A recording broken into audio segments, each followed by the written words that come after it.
This is a Howard TV original production. On this episode, Howard put Scott the engineer to the test. Make it happen. Okay. Scott, let's not even mess around it. This will be easier. We're wasting time. Welcome to the JD Shithouse Incorporated. JD's got to clean up his act. Take this and put it like that. I had honest high hopes of helping JD. Throw that out. You know, And Howard stops by The Daily Show. Where's Howard? Do you need me to want tea or anything? Or I'm a Jew, I see somebody hurting, I have to...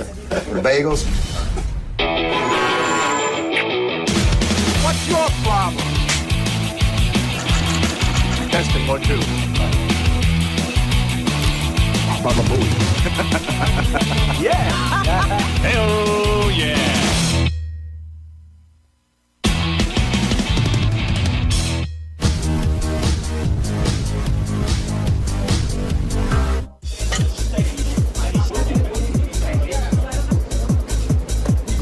JD's room smells like fungus. Clean up your office, man. Seriously. I know. No, get on. All right, thank you.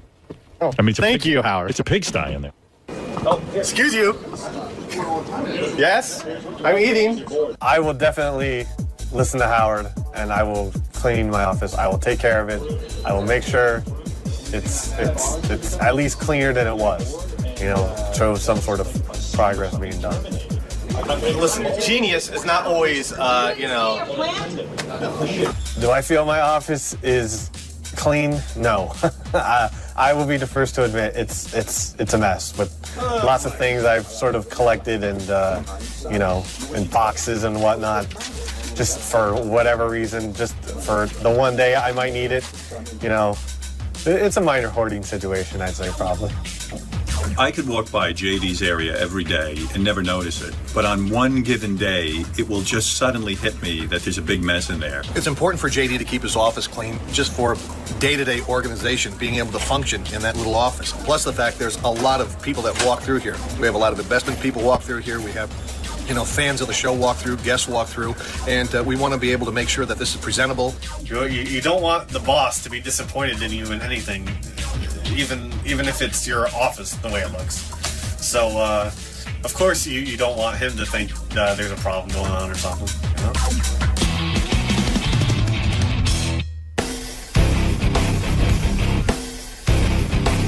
Robin has nice teeth. Who is this? Where did that come That sounds like the dictionary girl, right? No, this is a new one. Someone sent this to me. It's really good. What is that? Text to speech. I like that. Howard has a big Juno's and Adam's apple. Wow, she'll say anything. Give me a keyboard. I could do it. Maybe we could do that later. He wants to play text-to-speech from online from the computer. So now what we have to do is go in and set it up for him. So we went in to make sure Howard's setup was working, and it wasn't working. Am I all set with it? Scott is telling me that you're not all set with it. No, the sound card. It should work except for the fact that it's broken. Get a call from Scott alerting me that Howard is not able to play sound over the air. We just discussed, is it the drivers, is it the sound card, what possibly could be wrong. So I can either, they're going to fix it but for when we get back, or I can try to get a laptop hooked up very quickly. So we have to go get a laptop, and we have to get an internet connection, and we have to make sure the audio will work into Howard's console. Make it happen. Okay. That commercial break is the time that I have to get everything together. And there was just so much commotion going on in that moment. I couldn't think straight. Why is everything always broken when you go to it? We'll make it happen. Again, it's one of the things that... And so they knew it was broken. Why not come up with an alternative? Well, they didn't know it was broken. They just figured... So let's say they figured it out last night. So now we've gone an hour without anybody doing it. People want to say that I'm not doing my job or whatever. They could say it, but I don't think that's true. We try to make it as perfect as we can around here, but sometimes things just don't go that way. I need to get a laptop to Howard, immediately. Or the best solution would be to get that sound card working. Gary wanted us to make it happen as soon as we could, so I was just trying to throw out ideas. It may have been rude what I was doing, but I was just trying to throw out ideas of this is the way it's got to be done. What's quick? Getting the sound card working or getting a laptop? My guess is a laptop. I had to convey that this was, that we had seconds to get this done, and we're sort of like deadline, as quick as we can. The best part was when Evan and Scott were over here trying to work, figure it out. Greg had the camera on them. And Evan is standing back here, trying to figure things out, and Scott's sort of mugging for the camera. Yes, he was doing his bowling impression. Let's do this. He was doing his bowling impression. And everybody left and nobody did anything. I don't care about impossibilities when I'm on the air. I just want it done.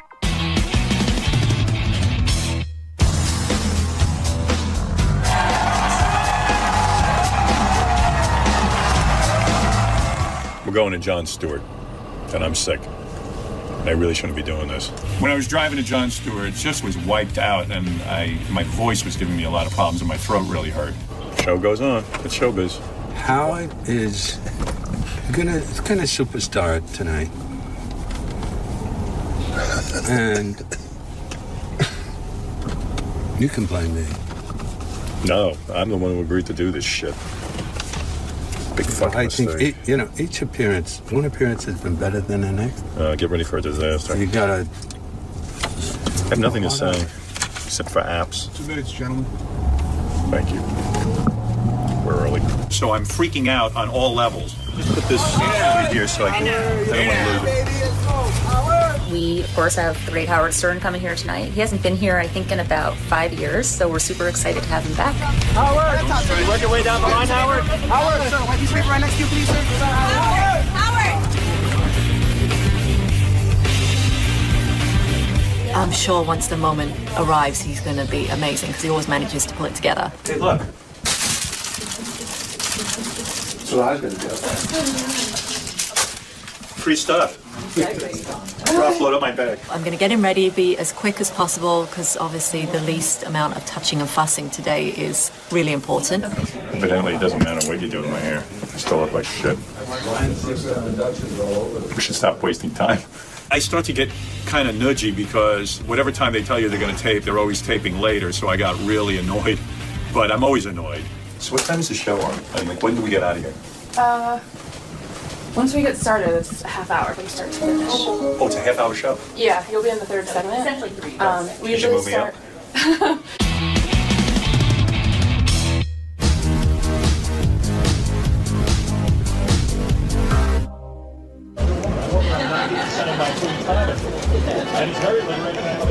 Get grounded, dude?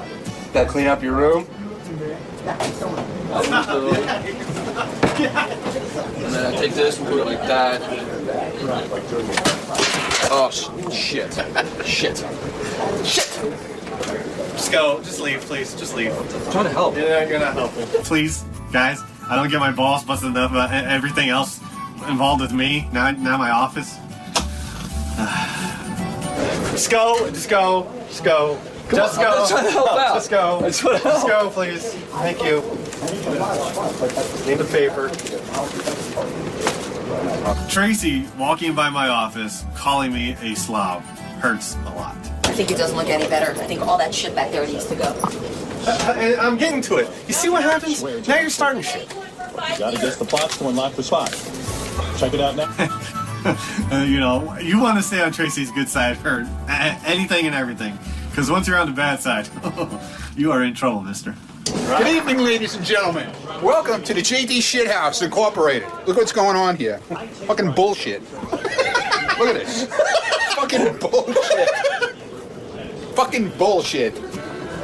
Another day of working at the Howard Stern shop. Cleanup time. I had honest high hopes of helping JD. Let's go. Let's go. What'd you find back there, Bug? Look how nice this is looking. Get rid of all this shit, too. Hey, I want to keep some of that stuff. I know if I went with a garbage bag and just threw everything out of that pile and threw it right in the garbage, he wouldn't miss a thing. Where'd you find the bug? I don't know. Edward found it this morning before. Of course. I'm telling you. You get rats back there. You know, I had a desk at NBC. I threw a whole bunch of newspapers in there. Like for a year, I didn't open it. I opened it up. There's 5 baby mice in there. There are mice in these buildings in Manhattan. You have to be very clean. But I would start to be suspicious because those are the areas they look for, where there's tons of clutter. So I wouldn't blame him for the mice, but he would be an accomplice. Get rid of all those coins. Bring them to the bank. Throw that out. One thing at a time. Throw out all that shit. You'll feel so fucking good, man. You'll be empowered. I'm not feeling good. I love throwing shit out. That's it? You done? No. That's what it's going to look like? No, I'm calm down. You haven't made a dent. I know. The reason I love JD is because he was blowing me off. He's just like, all right. I'm just busting your balls. Yeah. No, but seriously, you'll feel good. JD, you'll feel good. I know. Throw that out. There's one pearl of wisdom I won't forget. Throw out your knapsack. You know what, man? Put a little hook in here so you can hang your coat up. Dude, Like right here. How cool would that be? You don't want to leave it on the floor. I'd rather have my coat on the floor than have my coat block 𝗧𝗵𝗲 ass. Trying to help you. I know. Look at all this shit, too. Hey, you said you liked those yesterday. You see what? I like it, but you don't need it. Anything you don't need. Tchotchkes. There's ever a bipolar That's working. Tracy. No, I'm not asking. Tracy, throw everything out. No. I'd love for him to throw everything out. Good. Not only is it dirty in there, it smells. Right. Hey, you know, I don't know. Go fuck yourself. So you eat that crap for lunch today and then you close your door? No, I don't. What? No, it's disgusting. It reeked in there yesterday. See what I started? Yeah. It did. I like you got that TV dinner tray in there. Well, I have to eat in there. Yeah. All right. Can I go and meditate already, please? Leave me alone. I feel a little better, you know, with the way my office is now that I've cleaned it a little bit. It still needs work, and I do know that.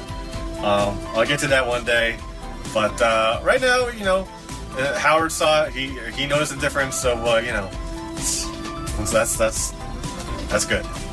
He really didn't understand that he should just throw everything out.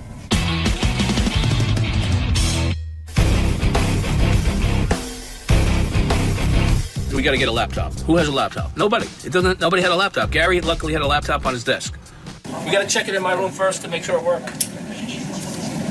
Well, I just need to make sure Suresh can first get on the internet. Hang on. Scott sort of sirens or alarms go off, like, oh my God, I'm going to be pounded again. What did I just do wrong? Nothing? This might have a problem. Like, did I take the wrong feed? Is that possible? You want to try the other port? There's another port right here. Want to try? You want another port, Suresh? Anything, Suresh? There's not even a light. All right. Yeah. Come in the other green room with me. No, why don't we just go from your studio? We know that one works, Scott. Let's not even mess around anymore. Just because this will be easier. Because there's no we're wasting time. We're wasting time. You got a computer that works. Just stick the goddamn cable in there and just let's take it. Overriding this disclaimer. Problem solved. This mouse is not great. The thing he says was it was cumbersome. The mouse didn't feel right. It wasn't smooth enough. He wasn't used to the laptop the way that it worked for that particular laptop. You see how this is sliding all over the place? I get what you're saying. It was like I didn't think he was going to do it after we just spent a half hour running around trying to make this work for him. This is going to be rough. We did what we had to do to make him happy. Would it be easier if you had a mouse? No. Okay. This is good though. Thank you guys. I'm trying to figure out this computer. See if I can get some computer sex going.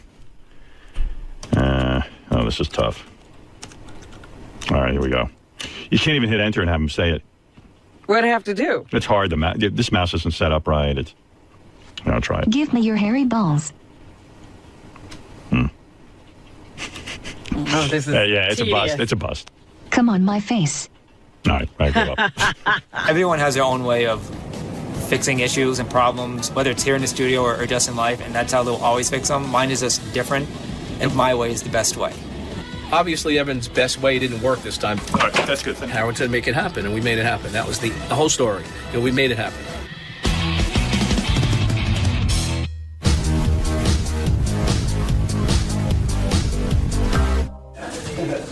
Where's Howard? Hey, man. Hey. Hey now. Don't shake my hand. What do you got, buns? Yeah, I'm sick. I had that on the thing.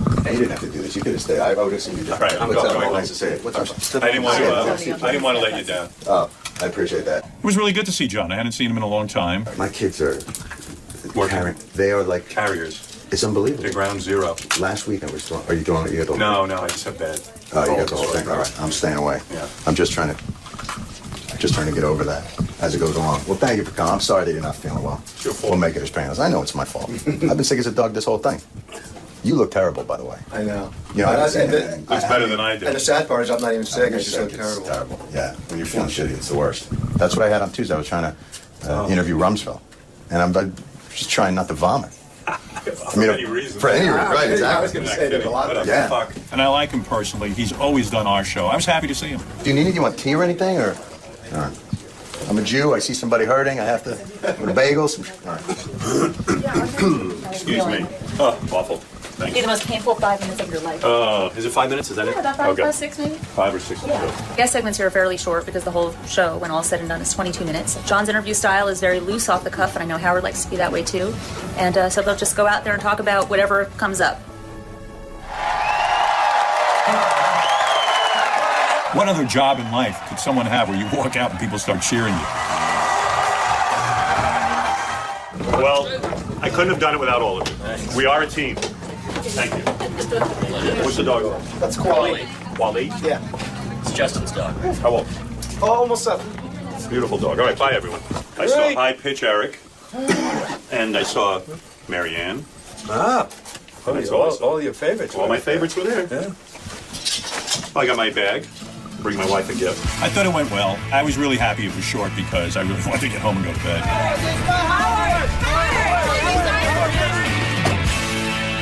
Yeah, good. Bring that money with you. So I gotta get it in the bank. I'm leaving. So I gotta get it in the bank. Yeah, I gotta head out too. Friday. No, Tuesday, actually. Tampa. Right. Tampa. No, Fort Lauderdale. What's that? Yeah. Yeah. No, I hear you. No. What? With her. The other one. With her. The other one. Pay attention to what I'm saying. Kind of, yeah. Meet some friends down there and shit. Yeah, you ever touch a guy? What, are you out of your fucking mind? I'm just asking a question. I want to freak out. Yeah, I know. You told me. Your brother. Don't bring up my brother-in-law. I don't want that on camera. He's getting married already. All right. I just know I'll never read it.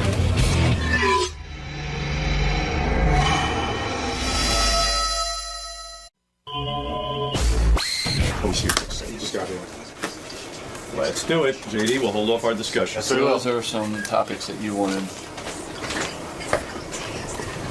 for this. Go ahead. The new book. I've read reports that Sandra's upset that he wrote the book. She didn't want details of the relationship exposed. He's engaged to the Kat Von D now. He says supposedly he called Sandra Bullock a few hours before they went public with it, so to give her a heads up about it. But what's the rush to get married again? He clearly didn't get it right the last time, the last 2 times. And he just calls, Sandra the love of his life. How could she be the love of your life and then 6 months later you're with this other tattoo chick? What did he say, the love of my life? He said that is the love of my life. He said that in an interview with Nightline or whatever, when he went on and did a big interview. You mean after the scandal? After the scandal, correct. Officially divorced in June. Supposedly he was up to, all the women came out of the woodwork. There was 11 women, supposedly, that came out and said they had sex with Jesse while he was married to Sandra. His house burned down when he was a teenager and his dad blamed him for it. He moved out and moved in with his girlfriend's family at that point. But then he caught the girlfriend cheating and he had to move back in with his dad. Dad denies any wrongdoing. 1 minute, Howard. All right, let's just do this. Yeah, I mean, exactly. You got enough here for a fucking month. Exactly. Jesse James is a few minutes away from coming in here. The outlaw? Jesse James, who was married to Sandra Bullock and got caught cheating, and he will be here to describe everything. Is he out of his mind? No. He'll answer that question when he gets in here. He has written a book that Sandra Bullock is not happy about. She does not want him writing a book, but he wrote it anyway, and he will come in and talk he's about defiant, isn't he? We will find out what it was like for him. I heard that he doesn't have much contact with Louis. Louis, the black child of Sandra Bullock? We're going to find out, Robin. I want to know everything, because, they were married when that adoption I don't think she allows much contact with was Louis. undertaken. Morning, Jesse. Morning. How are you? Good. Welcome back. Thanks, man.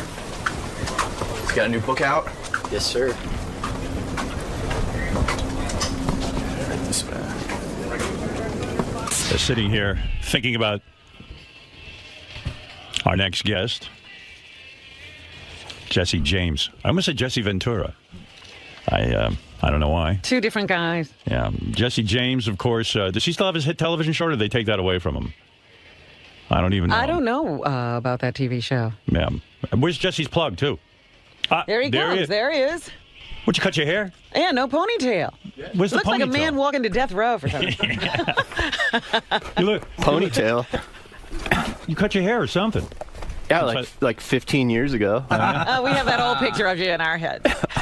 Robin said you look like a guy coming to death row when you walked in here because. Are we your first interview since you wrote the book? And what are you promoting? You promoting the book? Yeah. Yeah, I don't know. They didn't give me a plug. I didn't even know what the hell you were promoting. You should be on top of this stuff, man. I'm not. Surprisingly. What happened to the hit television show you had? With Monster Garage? Yeah. Yeah, it just ended like 5 years ago. Oh, jeez. Weren't you doing something the last time we were here? Oh, yeah, that's right. I was doing that Jesse James is a Dead Man. Right. But that was I only had like one season, and then... I'm so out of it. Someone told me you broke up with Sandra Bullock. I didn't did you hear? I don't know if you heard. We got divorced. You know, I was just thinking, I was reading that you're engaged again. You're going to get married. And I guess my first question is, yeah, he's going to marry Kat Von D. What? Jesse, why get married again? You've been married 3 times. Sandra Bullock. You had a first wife, I don't know. I knew Janine Lindemuller you were married to for a short while, which you described as a huge mistake. You knew right away you shouldn't marry her. When you were at the wedding, you knew you shouldn't have married her. 4 months. Yeah. But when did you know it was wrong to have married Sandra Bullock? Yeah, how soon did you realize that? Listen to Robin. She's got jokes today. Yeah. Well, come on. Come on. You've given us lots to work with. Well, okay, which question should I answer? let me take I just look at it this way. Shit, I've been married 20 years if you add all 3 together. Pretty successful. But seriously, why rush to marry Kat Von D, who you're now in love with? Why marry her? Like, why not just live together and say, you know what? I don't trust myself because I've been married 3 times. I mean, I'm on my second marriage, and I think if that doesn't work, I'm fucked. I'm never getting married because I'm no good at it. Maybe we should be talking to Kat, because why would she give a chance to a 3-time loser? That's right. Oh. Seriously, Jesse, why get married again? I think it's just a testament to what an amazing girl she is, and someone that, like, you know, just kind of stood by my side through all of this. You know, when everybody like kind of turned their back on me and totally persecuted me, and like nobody wanted to be my friend, and like she was there for me through all of it and said, hey, you know what? You know, you're my friend and I support you and I believe in you. I don't care what anyone says. And, you know, to that kind of like love as a friend, you know, and it just blossomed. It just happened. And it's like, I think I did all the hard work on myself, you know, and rehab and therapy. And like, for the first time ever, I like, you know, love myself and feel like, you know, I accept myself for what I am and I've forgiven myself for what happens. And now I can actually love someone and be in a relationship. I think before, you know, you know, those 3 marriages and everyone I was with, it didn't matter. The problem was me. Right. It wasn't them. You know, it didn't matter who I could marry, you know, anyone, and it didn't matter because I would always screw it up or sabotage it because I couldn't live with myself. Well, you describe in the book that you never felt, you could never accept that Sandra Bullock loved you. Like, you even said, like, and I guess this comes from your abusive relationship with your father. Your father was pretty fucking rough on you. Yeah. I mean, brutal. And we'll get into that. But I think what you're saying is your kind of vibe, what you learned in rehab and all this counseling, that Sandra, even though she said she loved you, and even though she certainly tried to prove to you that she loved you, you never felt worthy. You always felt like it was not happening. Yeah, and I always felt like, you know, at any moment that rug was going to be yanked out, and like, you know, yeah, she could stand there in front of the world and say she loved me, but in my mind I was thinking, yeah, bullshit, you know, if you don't love me, you know, I'm just some biker kid, and, you know, it was all this self-manifestation in my mind. You know? Have a chip on your shoulder, so to speak, right? I mean, it's hard for you to, I mean, you kind of like, in a way, I guess, you know, I mean, the whole thing is so mind-blowing because when I had you in here, when you came and did your first interview here, and you were married to Sandra Bullock, and everyone thought everything was fine, I looked you in the eye, I believe, and I said to you, you're not into Sandra Bullock. She's not fun. She's very... Dude, I mean, you read in the book, I wrote about you in the book because I was so fucked up, and I drove to rehab at like 125 miles an hour, and like, I'm just like, a mess, you know. I felt like I was having a nervous breakdown, I think, or something, and I just needed help. Like, I didn't even know what was wrong. I just needed help. And so I'm streaking across the desert in Arizona. I'm like, okay, I'm going to turn the radio on. I turn on Howard Stern, and guess what I get to hear? Myself the whole way there. And if you remember, I was kind of like, I don't see how you and Sandra Bullock's a goody two-shoes. Sexually, you're kind of wild. You've done some wild things in your life. I never kind of saw you two together. Well, I think, you know, the public kind of spoke. You know, everybody kind of saw that, like, what has she seen him? And like, they're like the odd couple, you know, but I never really saw her as a like movie star or anything. She was just Sandy. And so, you know, but it's hard to be in a relationship with a woman who is always away. Now, my theory was that you were a sex addict. And sex addicts, it's not about the sex. They need someone at their side all the time. And when you're married to a movie starlet, isn't it true they go on the road all the time? They're not there with you. And you need someone in that bed.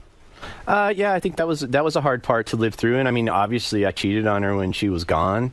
Did you start cheating right away? No. How long did it take you before you started cheating? It took a couple years. It did. So there were it was like a very short. You were faithful. Yeah, it was like a very short bubble, but I still like.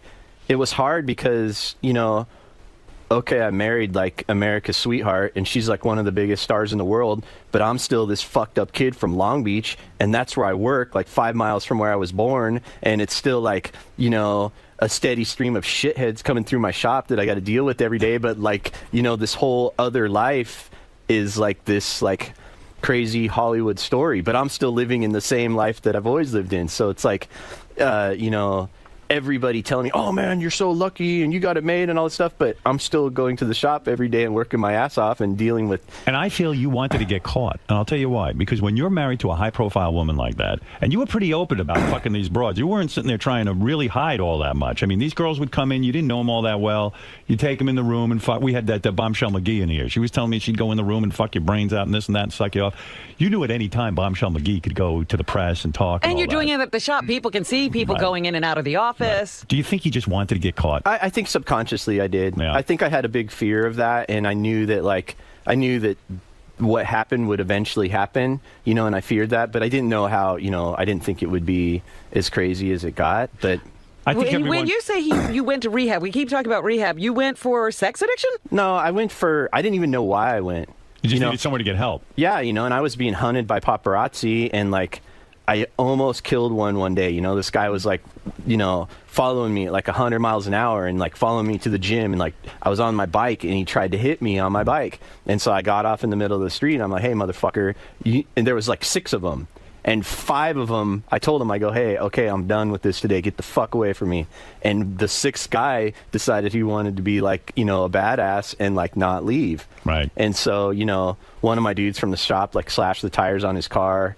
And like I almost jerked. I felt myself like a feeling I haven't felt since I was younger, that like, okay, I'm gonna like, rip this dude's head off. And I kind of caught myself. And then later that day, I was just like, man, I got to get a grip. I have to be there for my kids, and I can't do anything stupid. And I was like driving around looking for help. I think most guys kind of looked at it like, wow, Jesse had the opportunity of a lifetime. He's married to America's sweetheart. She's got a ton of dough. He's got a ton of dough. It's like perfect. What could be wrong with this whole thing? That's all Hollywood, though. That's like all people's perception. I mean, everybody thought you had it made with your first marriage. Sure. Oh, he's so lucky. Right. They made a movie about them, and it must be perfect, right? Do you think you blew a big opportunity in a sense? I don't know if it was. I saw it as an opportunity. I think most people see it as an opportunity. Like, wow, you hit the mother load kind of thing. Not really, because my life didn't really change other than that it was put under a microscope. So maybe that's why the cheating too. Like maybe you were just kind of like, you know what, I'm fucking happening too.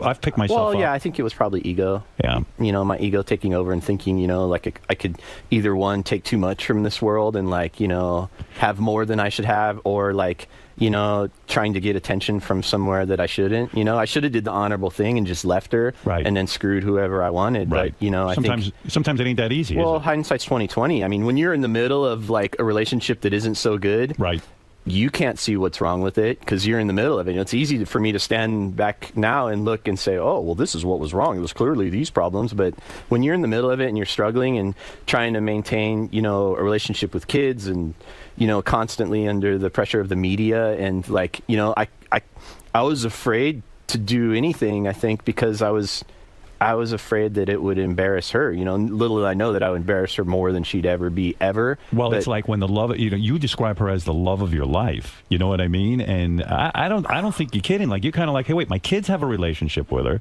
I respect her. I love her, but I don't know. What was wrong? What was the thing that you knew was going wrong? Did she see it the same way? Because she was standing there in the public eye talking about you being the love that at the Academy her. Awards. Yeah.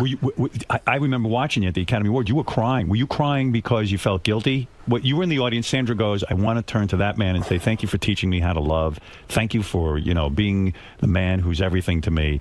And you were crying at that point. Well, I hate that, like, public perception is, because I did really love her and I did really care for her, and the stuff that I did that was bad, I don't think necessarily nullifies everything I felt and did, you know, and you know, I think from people's perspective, or someone that's been cheated on, or then I think they think that, you know, it nullifies every feeling that's ever been felt in a relationship, and you know, it wasn't the case. I really did have real feelings for her. The problem was me. Do you think a lot of people are shitheads in the sense that they're coming down on you? But let's face it, the statistics say probably 60-70% of the guys in America are cheating. Hey, I think... And 50% of the women. I think what I got was a little unfair. Why didn't you just go, like why write a book? Why not just do a 𝗧𝗵𝗲? Go off to Europe or something, you know. Who's that? You know, 𝗧𝗵𝗲 was this guy who killed someone, you know, was accused of killing someone, he got off, and it was like... Hey, you didn't quite do what he did. Yeah, Wait, are you talking about the Nazi stuff now? No, we'll get to the Nazi stuff. But Jesse, you know what I'm saying? Like, why not just stay low-key? Why write a book about all your experiences? And why not just, like, kind of hide and go away and let this whole thing go away? Well, I think I've been judged by, you know, everyone in the whole planet, you know, has an opinion of me and you know, wants to spew hate at me, and I think it's more a reflection on themselves. Right. You know, that like people, it's like topping, you know, lawnmower only cuts the blades of grass that stick up higher, and I figured, you know, hey, you know, you want to claim that, you know, everybody thinks like, you know, hey, you know, I was born in Long Beach, I opened West Coast Choppers, and then I married Sandra Bullock. That's it. Right. There's more to it. But what went through your mind that night at the Academy Awards? She's up there. This is the biggest night of her life. She's won the Academy Award, and she kind of turns to her spouse from that podium and says, "You've taught me how to love." I was happy for her. Was you that know, why I you was were genuinely happy. Yeah, and I think, you know, all the stuff that happened 11 months before that. You know, everybody likes to make it think like it happened like the night before or something like that. No, it was 11 months, and it was a short period of time. You mean she knew already that you had cheated? No, she didn't know, and that stuff happened before. You were back to being faithful? No, and we adopted a kid at that time, and it brought us closer together, and actually our relationship was in a really good place. It was better than it had ever been at that moment. You know, I kind of like, you know, I hadn't totally fixed myself yet, but I put all the stuff that I was doing in check, and like started to devote my life to my wife, and trying Who squealed on you? How did the story come out? And like, do you think they did you an unbelievable injustice because you had according to you, you had your period of cheating, and now all of a sudden you were like, you know what, I got something good, I can fix this. We're going to adopt a kid. And the kid brought us together, and I saw her in a different light, and we started to really work on our relationship, and then boom, it's gone. Who's the one who squealed? Who told the press? Was it Bombshell? Yeah. 𝗵𝗲. Yep. Can you ever forgive her? Sure. I don't really. Do you blame her? No, she's an opportunist, and that's what opportunists do. You know, she got paid $30 grand, so. Why did it come out at that time? I mean, what was it's the perfect time if you're a tabloid, right? Did you ever say to her, did she ever come to you and say, if you give me $30 grand, I won't go to the press? There was no kind of blackmail kind of thing like that. Nope. No. I'd have told her to get fucked. Right. You would never give in to a demand like that. Nope. You'd rather go to Sandra and say, hey, you know what? I cheated and that's it, and fuck it, I'm not going to be blackmailed by somebody. And so what is it like? So Sandra finds out in the press, or does she find out from you? Do you find out that this is coming out? She got a call from her publicist because the tabloid like pre-warned her. They wanted a quote from her, probably. No, they just wanted to know, and I just had to level with her and tell her. Oh, was that the most painful discussion of your life where you had to go? I mean, I can't imagine. Well, it's, hey, you know, man, it sucked, you know, to look someone in the eye and tell them. How do you like, do it? tell words to someone, like, and know that, like, hey, what I'm telling you is going to make me not see you ever again. How many days after the Academy Award, where this was the highlight of her life, did you have to go to her and sit her down and say, look? I think it was like 4 or 5 days. Is that like how do you plot that in your mind? Do you just like you must be like shitting in your pants, nervous that you have to go do this? And how do you do it? You can't take her to a restaurant. What, do you do it at home? You say, please sit down on the couch? Well, I wrote about it. The whole thing's in the book. That's you know? what I'm asking you. Yeah, I just sat her down at the shop. You know, I had her meet me at the shop, and I just told her, and, you know, she grabbed the kid and her stuff and booked. And left. Boom. Booked out. That was it. Done. Did you make an attempt to get back with her? I mean, you said in the tabloids you did. I think for a time I wanted to reconcile for the sake of the kids. Did she give you at least a chance to explain yourself? I think so, but it was, you know, I mean, the damage has already been done. You know, once something's broken, sometimes you can't fix it. Some women do forgive, but do you think she was put in a position by the press and the public that she could never even entertain the idea of going back with you?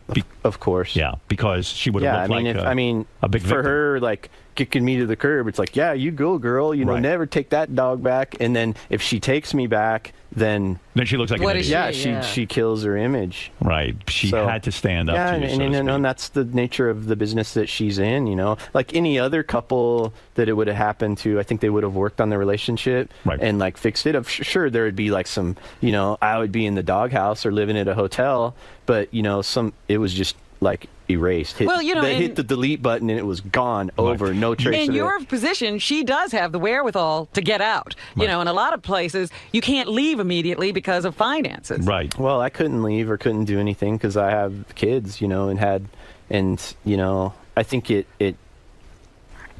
I don't think I don't know. It just wasn't normal. How are your kids handling? I'm talking about the kids I'm not talking about the kid you adopted. I'm talking about your kids who had a relationship with Sandra. And and to her credit, she really went out of her way to make a real strong bond with them. It was sort of indicated that your kids were having a hard time with the divorce, especially because they feel close to Sandra. And for a while, she seemed to be meeting with your kids and continuing the relationship with them. Has that stopped? Yeah, everything stopped. And you had to sit them down and tell them too? Yeah, same day, you know, I sat down the older kids. You know, of course, Sonny, she was 6 at the time, you know, doesn't really understand what's going on. Right. But the older ones, I just told them everything. You know, I told them, you know, that, you know, about me, cheating and infidelity and everything. And they were pretty upset, but, you know, they, you know, hugged me and told me that they still love me no matter what. That's pretty good because I think because you were honest with them, because you sat them down and you said, look, I screwed up. I had sex, you know, with other people, and I think as a parent, if you do confront that kind of stuff, you know, directly, kids my parents never told me shit. Right, you had a horrible relationship. with your father. and never even like I still don't know what the hell happened. You know. Well, what happened, from what I get from your book, you know. And in fact, I was thinking about this. You've had to deal with blown opportunities before, and maybe you don't see Sandra as an opportunity. You were a major athlete. You were a football player in high school. Mm-hmm. You had every recruiter coming after you. Your house burned down. Your father accused you of burning down the house. They put you in juvie, and because they put you in juvenile detention, you lost out on a college scholarship and maybe even a professional football scholarship. I had every Division I school in the Pac-10 like coming to recruit me. What did you play? Outside linebacker. And you were so good that they were all coming to recruit you. Yeah, I was one of the #1 defensive players in the country. When the old man accused you of burning down the house, which you claim you didn't do. Yeah. He destroyed your life, didn't he? I don't think he destroyed my life. Why did he accuse you of doing that? I think it was because of he had a wife at the time that didn't dig me, because I think my dad and I were really close for a short amount of time. Right. When he was single for like 3 or 4 years, and then he got this new wife, and I think she was intimidated by me and the closest to my dad. Wasn't your father always abusive to you, though? Wasn't he always knocking you around and putting you through shit? Yeah, but, you know, he wasn't totally I mean, my dad was like a cross between, like, George Carlin and Fred Sanford. Right. I mean, the funniest dude I've ever met, and charming, and, like... Still alive? Yeah, still alive. Any contact with him? None. Why? Because after the juvenile detention thing, that was it? Yeah, it was over. There's just no bond there, you know? And even with my mom, I love my mom. Yeah. And she's trying to be a good grandma to the kids, but there's, like... She's kind of just that Lady Carol. She's not really like... Really? Not really like... I don't feel like a bond. Like, my kids, like, jumping on me and hugging me and loving me. Right. There's, like, man, and, like, me being here for a couple days, I miss them. Did your mother ever hug you?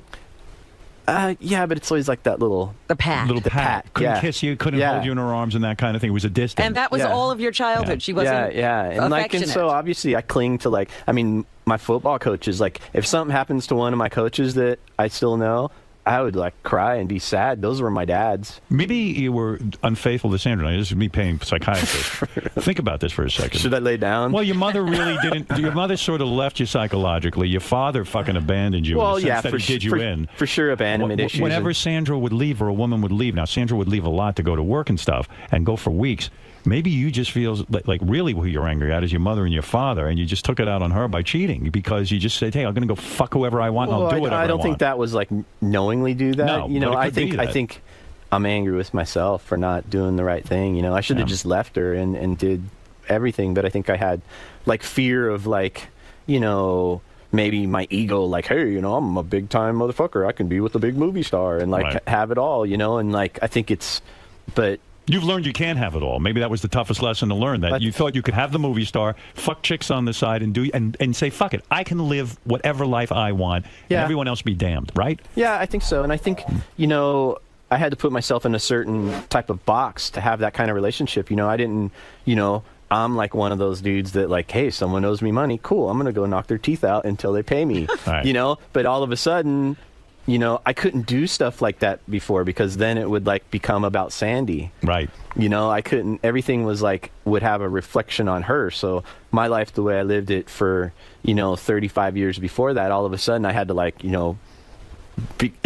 kind of live in this certain perception, so no one got embarrassed and no one's movie was affected or anything like that. What was the game plan when you got out of rehab to go win her back? I mean, like, what do you do? Just buy some flowers and just say, look, you're going to get your 10 minutes with her. I mean, what the hell's the game plan? Yeah, I went by the guy on the freeway and bought a little bouquet. Right. Here you go. It's cool, right? Can we make up?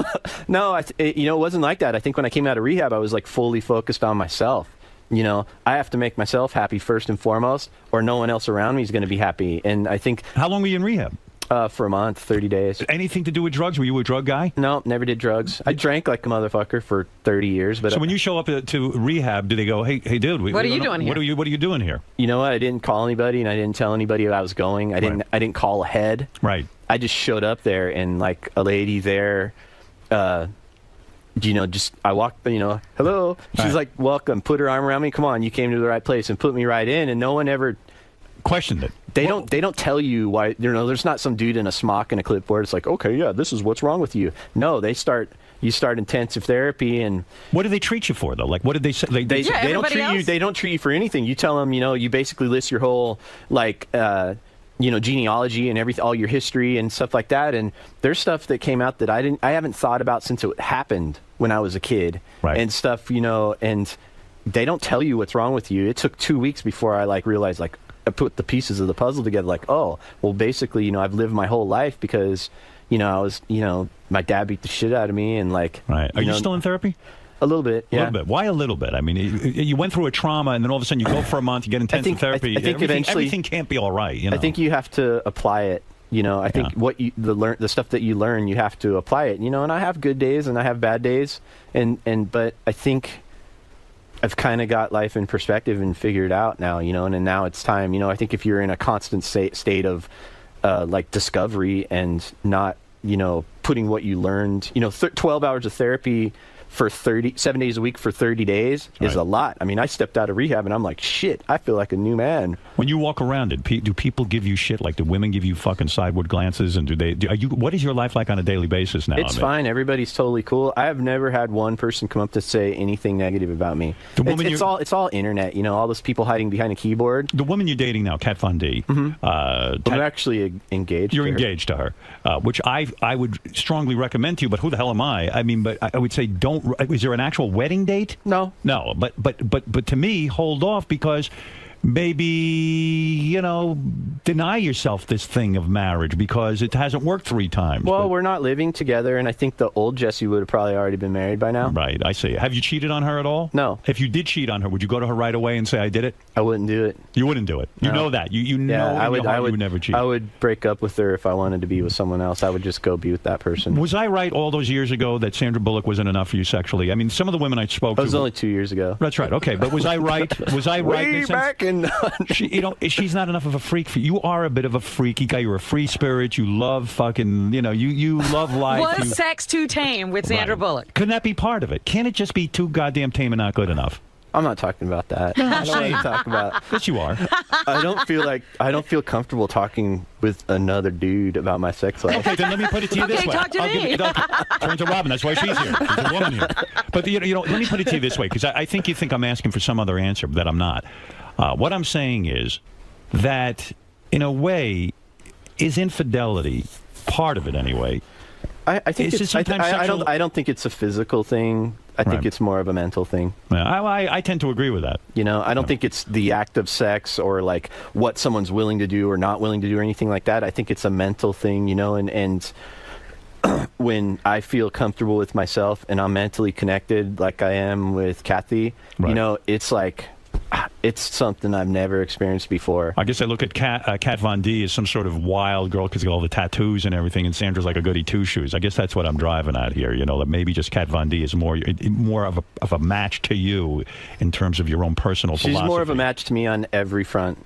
And did her parents say to her, hey, what the fuck are you doing with this guy? He's a serial cheater. Or does she not have parents either? Right. She has great parents. She has an amazing dad who's like, and her relationship with her dad, I'm like so jealous of it because like man, they love each other and like he has her back and like, you know, and I called and talked to him and I dig him. He's a rad dude. And like, you know, I tried to like, I think it's easy, you know, for people to judge me that have never met me and only see me in pictures because I look like a fuckhead and like, you know, like, you know. Did you have to go to her dad and convince him that you were okay? I mean, was there some sort of period of time where you had to sit down and say, look, I know you read a lot about me. Well, I think, you know, he was naturally protective of her, you know, so were a lot of people around her and, you know, for a good reason. I mean, when there's this avalanche of negative stuff about me, of course, if you care about someone, you're going to be like, hey, you know, what the fuck? You know, did you ever consider during the height of this thing, did you ever consider either being treated with some sort of drug to calm you down or to even kill yourself because it was such pressure? I mean, I think we're downplaying the amount of pressure that was on you. It was a huge story. I would never kill myself because I have those 3 amazing kids that depend on me. Did you feel like killing yourself? I think I've never felt like killing myself, but I felt like, you know, I started to reach my breaking point where I wondered, like, okay, when am I going to snap? You know, what's going to happen? You know, I kind of couldn't, you know, I've always stayed pretty positive, and I've been through a lot of crazy shit in life, and I started thinking, you know, okay, what do I got to, you know, when does this... Did all of your friends abandon you? I think so, most of them. I have a couple good ones, but for the most part, and even probably your close friends were kind of like, hey, we don't know this guy. He's living a secret life kind of thing, right? I think a lot of people...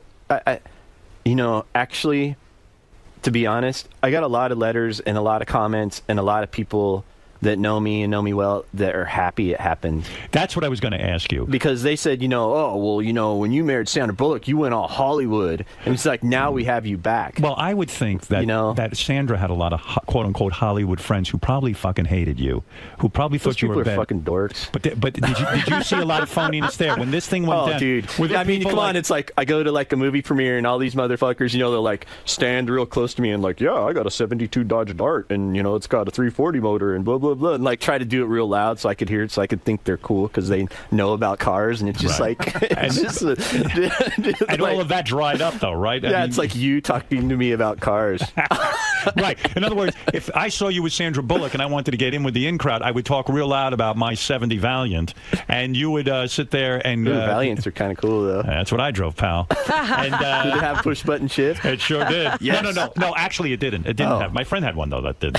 But so in other words, guys would talk loud cars so that they'd get in with you and Sandra and all that. So you saw all that Hollywood bullshit. But what I'm talking about is like, I don't know who Sandra Bullock's friends are, but suddenly you're brought into the fold and you're palling around with Sylvester Stallone. I'm not making up names. Who is it? Yeah. I mean, were those the first people to not return your call or not even get in touch with you? Well, you know, I think, you know, it's like any divorce. A lot of people were hurt by everything. Were you shocked by any Hollywood type that actually called you and said, hey, by the way, I enjoyed knowing you, and I just want to stand by you? Well, we're doing the press for the book, and NBC will not have me on anything related to NBC because they're loyal to her. Why are they so loyal to her? She's a movie star. I think because they're dicks. So you wrote this book. So you're doing my show. I know you're doing Good Morning America. Well, you know, to me, this is the only show that matters. Exactly. Because this is the only one that my friends and people I think that dig me really listen to. And I'm not trying to stroke your ego, but like I can do whatever, and I don't give a shit. I did Piers Morgan last night. It was like piece of cake, right? You know, whatever. Because that guy's like kind of scared of me because I almost socked him on The Apprentice. Did you? And like, this is the only one where I'm like, you know, I'm nervous, and I made sure I went to bed early, and I really have to like, because I know that you're good at what you do. Do you miss the limelight? I mean, do you miss that aspect of being sort of accepted by Hollywood, being in with the in crowd? I was never accepted by Hollywood, and that whole... Yeah, but you got on Celebrity Apprentice and things like that. Don't you think some of being Mr. Sandra Bullock, in a sense, even though you've had your own successes, don't you think in a way that puts you into another level of show business kind of thing? The only level that matters to me is being one of the best fabricators and motorcycle builders in the world ever.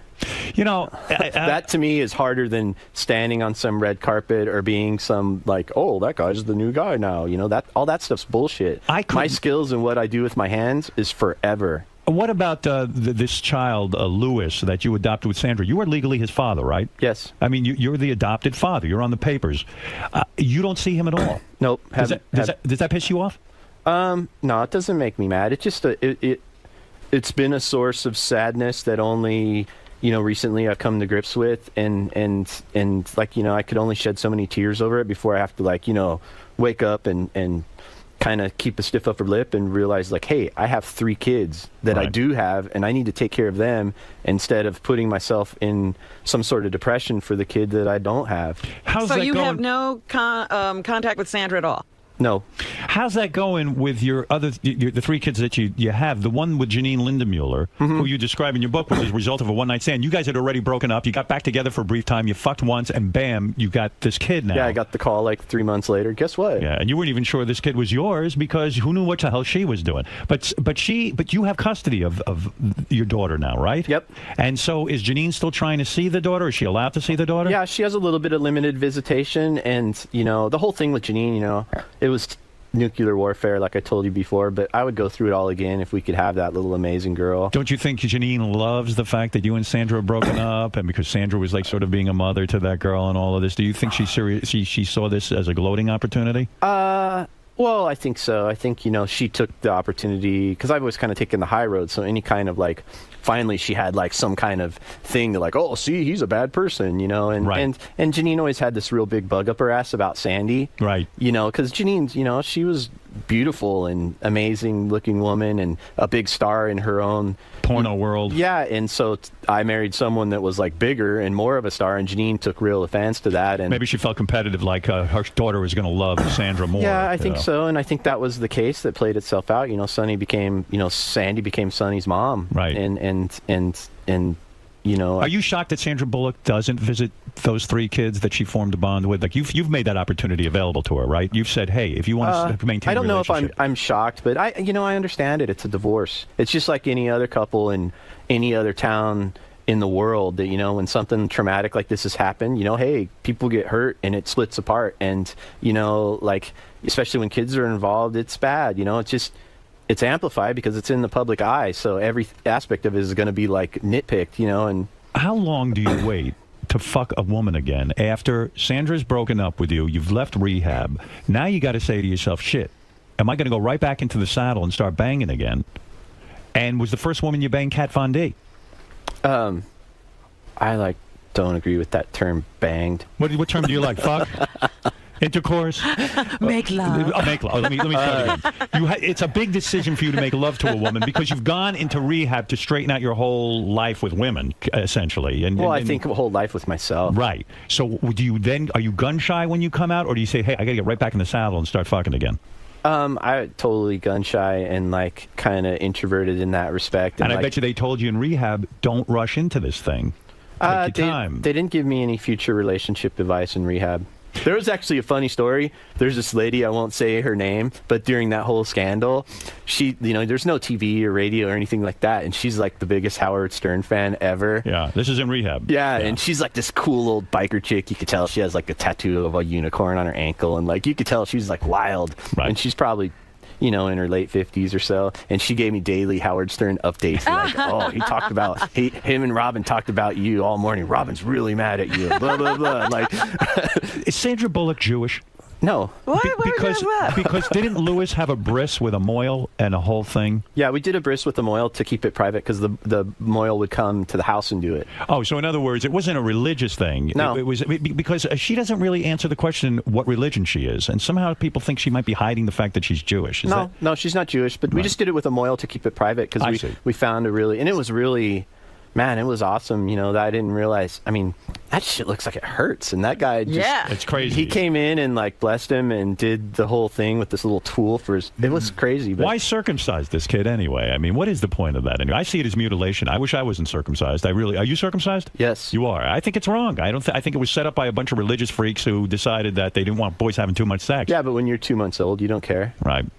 Well, you just care later. You care later on. I want my foreskin. This whole thing with the Nazi Howard's uniform. trying to add any kind of length he can. I read your explanation in the book about the Nazi stuff. You brought it up earlier. What is the explanation? Because I don't know it. I'll give you the short of it. Hey, I heard you talking shit 2 days ago. What was she talking about? Like, she's talking about Sandy and like, yeah, marry a biker that's a Nazi. You were referring to me, weren't you? I think so. You say you're not a Nazi. You're not a Nazi just wear the sympathizer, uniform. You're not anti-Semitic. How did you end up in that uniform? I read it in the book. you tell the story. You can tell that picture was taken a decade ago, Right. and it was it. Is there any good time to be caught in a Nazi uniform? I wasn't wearing a Nazi uniform. I was wearing regular clothes, and I had an SS hat on. Okay. And the picture was like clearly a joke. You can see that I'm smiling, and there was like everybody. It was like. Well, describe the joke because people It was don't get funny. It was funny at the time. And who were you with? You were with a woman who was a costumer, right? You were at some sort of. No, I was at a party. It was inside my house. Right. And my old assistant took the picture. She sold that picture for $200,000. But where did the hat come from? Who brought the hat? My godfather, who's Jewish, has a guy that he rents a building to that is the main guy that's did like Schindler's List, Band of Brothers. He's a uniform guy, and he gave it to me as a gift because I collect Volkswagens from the 40s, like World War II era Volkswagens. So if I display one of my German police cars, I'll put like the hat on the seat. Same way if you had like a Willys Jeep, you would have like a GI uniform or something. And it wasn't. I don't goose step. I'm the most like non-racist person you'd ever met. You and Sandra never played Nazi and Jew in bed? Tell the truth. You know, and it's like that. Out of all this thing, that's the most hurtful thing that happened. It's because I was born in South Central LA. I was discriminated against because I was the 𝗧𝗵𝗲. I was the only white kid, and like all Mexican and all black friends. And for people to say that stuff, I mean, hey, at the time it was probably funny and we were screwing around and drinking, but it's not funny now, and I feel regret over it. But what is a 𝗧𝗏𝗏? I don't understand that. That's term. like a white guy. That's like a Mexican term for white boy. A white boy who lives in a ghetto. A 𝗧𝗏𝗏. No, 𝗧𝗏𝗏 is it's like white boy. It's like a derogatory term towards. So you grew up poor. The old man. What did the old man do for a living? He was an antique dealer and had like furniture auctions, and I think he did some other stuff that was like questionable. So there were never any other anti-Semitic. To get off this topic for once and for all. No, my dad's total bigot and racist. He is 100%. But I think he's a product of his environment because my dad's from Compton. Growing up, though, he would sit there and say, "I fucking Jews, you're fucking everything." No, up he's not an anti-Semite, but definitely anti-black. Hated the blacks, but he lived well, with the he blacks. grew up he was born in Compton, California, and he graduated from high school in '58. And in '58, Compton was 4% black. Right. By '62, it became 4% white. So he saw his neighborhood totally flip around, and it's like, man, every joke I can recite every joke my dad telling me, with the N-word in it, and it was like a constant barrage. One of my best friends in high school was this dude named Sean Perrin, and I remember my dad. He came over to my house for barbecue, and my dad made some black joke with the N-word in it towards him, and it was like my dad was trying to be funny, but it wasn't really funny. And what was your dad's favorite N-word joke? What would he recite over and over again? He'd always say, "You know where cocoons come from?" Where? Compton. That was his joke? Yeah. So when you're exposed to that on a daily basis, oh my goodness, isn't it amazing that you don't become racist in a sense? I mean, well, I played football and I was on a team with mostly black players, and then I went to a college where I was one of 3 white players, and it was like, I don't remember my thoughts towards my dad, but I just remember that it was like so over the top and so much that it like made me kind of resent him. This like, wow, like. I don't know, like it's not funny to me anymore. And he told stories like Linwood, where I was born, became all black way before Compton. Right. And I remember he told a story, that like, they had like a chorus line or like some kind of dance troupe that came over and danced at his school, and it was all black girls from Linwood. It was like the Linwood Knights. And I remember my dad saying him and all his friends like were throwing pennies on the stage and stuff, and it was like he's telling it like it's funny, and I'm thinking, man, that was kind of fucked. If I did that. What do you think the old man thought when you adopted Louis with Sandra? He must have gone nuts. I don't know. Well, you're not in touch. No, I don't. When is the last time you spoke to your old man? It's probably been, I don't know, better part of 10 years. When you got out of juvenile detention. And you even say football probably saved you from being a criminal. It set you on the straight and narrow football, and you were so good at it, and you would have had probably a life as a professional football player. That's how good you were. You certainly would have had I was pretty fast for a white boy. I ran like a 4.65 40-yard dash. So. And you would have certainly had an Ivy League college type experience had your old man not sort of accused you of burning down the house. You could never forgive your father for that, right? No, I don't hold any kind of resentment. That stuff is myself. I was the one with the decision, not him. So why not talk to him then if you can forgive him? I just, I don't know. My dad like sells all my kids' pictures and stuff on eBay and stuff like that. So just not the kind of guy you want to hang out with, even if you forgive him. And all this shit with my dad happened 20 years before I was ever famous. Right. And I had an older brother that was gay. Right. that my dad was married to his. He's like the same age as my older sister, so my dad was with some lady at the same time, and his name was Darren, and he died of AIDS like 3 years ago, and my dad never called him and never went to the funeral and stuff, and it was really long and painful, and Darren was such a sweet dude. Right. But my dad's all keen on me. Right. You know, oh, I miss my son and all that stuff. Yeah, but your other son died. Keen on you because you were the big famous son, also married to Sandra Bullock and all that, and you saw through all the horse shit. Yeah, and so, you know, one, he didn't ever acknowledge Darren, and Darren, you know, he was like a council member in Long Beach, and he used to ask me, he's like, hey, Jesse, why doesn't Larry ever try to be a dad? And I said, dude, you know what? You're better off. Right. Did he ever try to meet Sandra? Like, when you married Sandra, must have been driving your old man nuts. He must have been like writing you letters, Jesse, come on, son, let's put it behind us, all that kind of bullshit. Nah, it's not. I mean, all this stuff that happened with my dad was 20 years before that, you know. But what is a bigger blown? I don't want to put it even that way, but like, what is? I bet you it's even more painful having your own father turn you into juvenile detention for burning down the house when you didn't do it, and ruining your football chances. Dude, I got busted, and I remember being like handcuffed on the curb. And like I got busted with some stolen cars, and the cops that arrested me were standing behind me in the front yard with my dad. And one of the cops, his son was on my high school football team, and he tells my dad, he's like, I can hear him talking, and he tells my dad, he's like, Larry, he's all, just make out a receipt and say you bought these cars at a swap meet or something from some Mexican, and then we'll just put all this behind us. And I remember hearing my dad go, fuck no, he's going to jail. Wow. And I'm just like, oh, you know. Were you a car thief? Were you a car thief? A little bit. A little bit of time. This is after you got out of juvenile detention? Yeah, I was like kind of everything thief. You know, I was like a crab trying to get out of a barrel. You know, in the book, I like robbed some hamburger place and buy school clothes with the money. You were a bad kid. I think so. Yeah, but nevertheless, you never felt like the old man had your back. No, my dad was out for himself, 100%. Right. It was like that kind of beatnik generation where like kids were like you know, they weren't a priority. He had other stuff going on, and kids were like, you know, weren't really. Yeah, he should. You know, there's no like license for having kids. You know. Yeah. When you were fucking that bombshell McGee, I saw she had a like a swastika tattoo. Did you ever say to her a swastika? Didn't he have a swastika tattoo? Didn't she have something like that?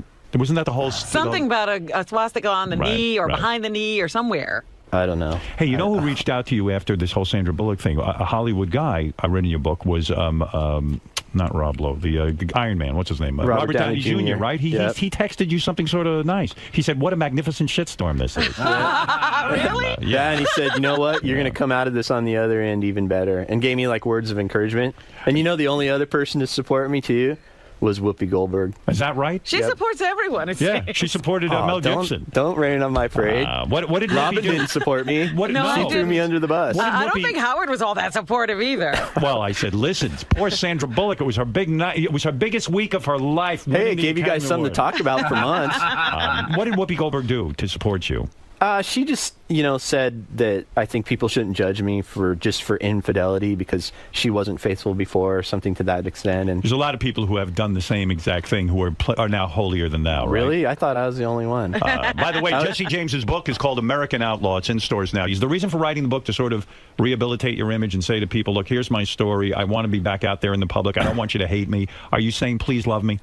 I don't think so, because I think the book actually makes me look worse. It does. It kind of shows like all the crazy stuff that I've done, and like I think the book was more for me and kind of, you know, if some people that have kind of been through the same childhood that I've been through, you know, get it and take something from it. Wow. I think it was almost therapeutic. You know, I kind of looking at that whole like, wow, you know, look at all this stuff I've been through. I don't think I ever realized it or acknowledged it, you know. Are you ready to take a few phone calls from the audience? Who knows what you're going to get? As long as that Ralph fucker doesn't call. Do you guys still talk to him? Ralph? Yeah, he's always here. Did Ralph give you a hard time the last time? Yeah. What did he say? I don't remember. Okay, let's go to Dan. Dan from Philadelphia, you're on the air. Dan. Yeah, Howard, why do you keep giving this guy excuses for why he did what he did? I'm not giving. He lied the last time he was in. He just bullshitted the whole time. And you're saying, is it because your dad beat you? Is that why you behave this way? And well, I think his behavior, and Jesse describes going into a rehab to work on himself. His anger has to do with his mother and father. Of course it does. I don't think his anger when he, he was probably angry with Sandra Bullock, but not really Sandra Bullock. Yeah, but he said he's a grown man. He's got to learn to own it. Let him come up. Hey, I own everything. I don't have anything to hide. What am I not being honest about? But it seems like Howard's feeding you excuses, though. You're not Nope. saying, hey, I fucked up. I don't think you're listening. I'm not feeding anybody excuses. I'm asking Jesse about his story, about what went down after this thing with Sandra Bullock and what his life is. And why people make the choices they do. Oh, Robin, you don't even like the guy, so don't even try. I didn't say you don't know what that guy's feel like about got both anything. Miss Congeniality DVDs. That's right. Do you think Sandra has a boyfriend now? I don't think she's actually been with anyone since you. I think I even learned during this whole scandal that you have a tremendously big cock. What? Didn't we from that bombshell girl? A bombshell. If I have it right, you have a very thick beer can-like cock. Beer can. Is that true? Yes or no? You don't even know. Let's go to Chris. Hey now, good morning. Just a little, if you can clear it up a little bit, it seems that the cat was with Nikki Sixx, and she had said that she'd found her soulmate, and I thought that they were even engaged. Kat Von D, your fiance, was with Nikki Sixx. Is this true? And did she say she found her soulmate? About Nikki Sixx or about me? About Nikki. About Nikki. She said she found her soulmate. Yeah, they had a relationship for like 3 years. Michelle Bombshell McGee called you the vanilla gorilla, if I'm correct, because your cock was so big. Maybe Sandy couldn't handle your girth. Maybe that was the problem. When it all comes down, when it all boils down to, that's got to make you feel good in a way. Even in the midst of the scandal, the women talking about how big your cock is. Is that a big deal? To me, it is. Literally. When all hell is breaking loose? I'm serious. So Robin's the one that said big deal. You did, in the book, too, you described you did security for a while for rock bands, right? Mm-hmm. That was one of your jobs before you got into the motorcycles and cars and stuff. Yeah. And I forget who the big one was. I think it was, why can't I think of Anthony Kiedis. Red Hot Chili Peppers. Red Hot Chili Peppers. You did security for them. Yeah, I lived with them for a month in like Houdini's mansion in Hollywood. No kidding. Yeah. And that you must have seen some wild shit go down there. I saw him record an album with Rick Rubin. It wasn't really wild. No, but you do describe while you were doing security, somebody had punched a kid out, and the kid died in your arms. Yeah, what was that about? He was like crowd surfing, and one of the dumb security guys like pulled him down into the ground, and he landed on his head. And I grabbed him and tried to carry him out the back door, and I felt him just give out like before I got there. And he was like a 13-year-old little punker kid. And this was at a Red Hot Chili Peppers concert? No, it was at Danzig and White Zombie concert. Wow, I've never heard about that. You would think that would be a bigger story, that some kid was body surfing and a security guard just basically killed him. I was down in Florida, so. Was there charges filed? And was there a lawsuit? I don't think so. Wow. You know, it was like probably late 80s, early 90s, so it was like crazy litigation. Do you think stuff. do you think the thing was covered up in a sense? Because I'm sure if the family knew that this guy had really essentially killed his son. I don't think it would make national news, something like that. All right, let's go to Marianne from Brooklyn. You're on with Jesse James. The new book is called American Outlaws, in stores now. Go ahead, Marianne. Thank you, Howard. It's like, you know what? You are a fuckhead. You sound like a 15-year-old schoolgirl. You want money and fame. You're obnoxious. I can't believe You talking to me or to Jesse? Jesse, Howard. Oh, okay. I love you. Oh. Come on, Jesse. You know Sandra Bullock has this beautiful life, and you fucking screwed her, and now you're writing a book. You should have went far, far away and do this scarred in oblivion. Are you afraid at these book signings that there'll be a lot of women like Marianne from Brooklyn? Nobody will be there. Nobody will be at your book signing, Jesse. Jesse, are you must? Do you hear any of this when you're out on the street? That's what I was talking about earlier. You know what? Actually, people, I get an overwhelming amount of support. You know, like on. Dude, it's all good. Oh, you're so full of shit. But Marianne, let me ask you a question. Do you know people? I think someone cheated on Marianne. Well, Marianne, do you know people who cheat? It's people cheat, but you know what? I have friends right now who do cheat. I know for a fact they cheat. But are they in the public eye, Howard? Are they doing that to Well, what difference does it make? They're still harming their family. Elliot Spitzer has his own TV show. Yeah, I got to be honest with you. I mean, his big crime is that he cheated on Sandra Bullock. You could say he certainly did rob her of the greatest week of her life, winning the Academy Award. I owned up to it. But why did you have to write a book, Jesse? Why didn't you just go out quietly? Why do you have I'm not going anywhere. I'm not going out anywhere. Where have you seen him? I mean, you can't spot her and with almost tattoos. You need to have a glass of water. I can hear it. Well, in a sense, that's what I'm saying. I can't imagine you're not getting some of this shit. But you say people come up to you in person, they're afraid to talk like that. They don't give you that kind of shit.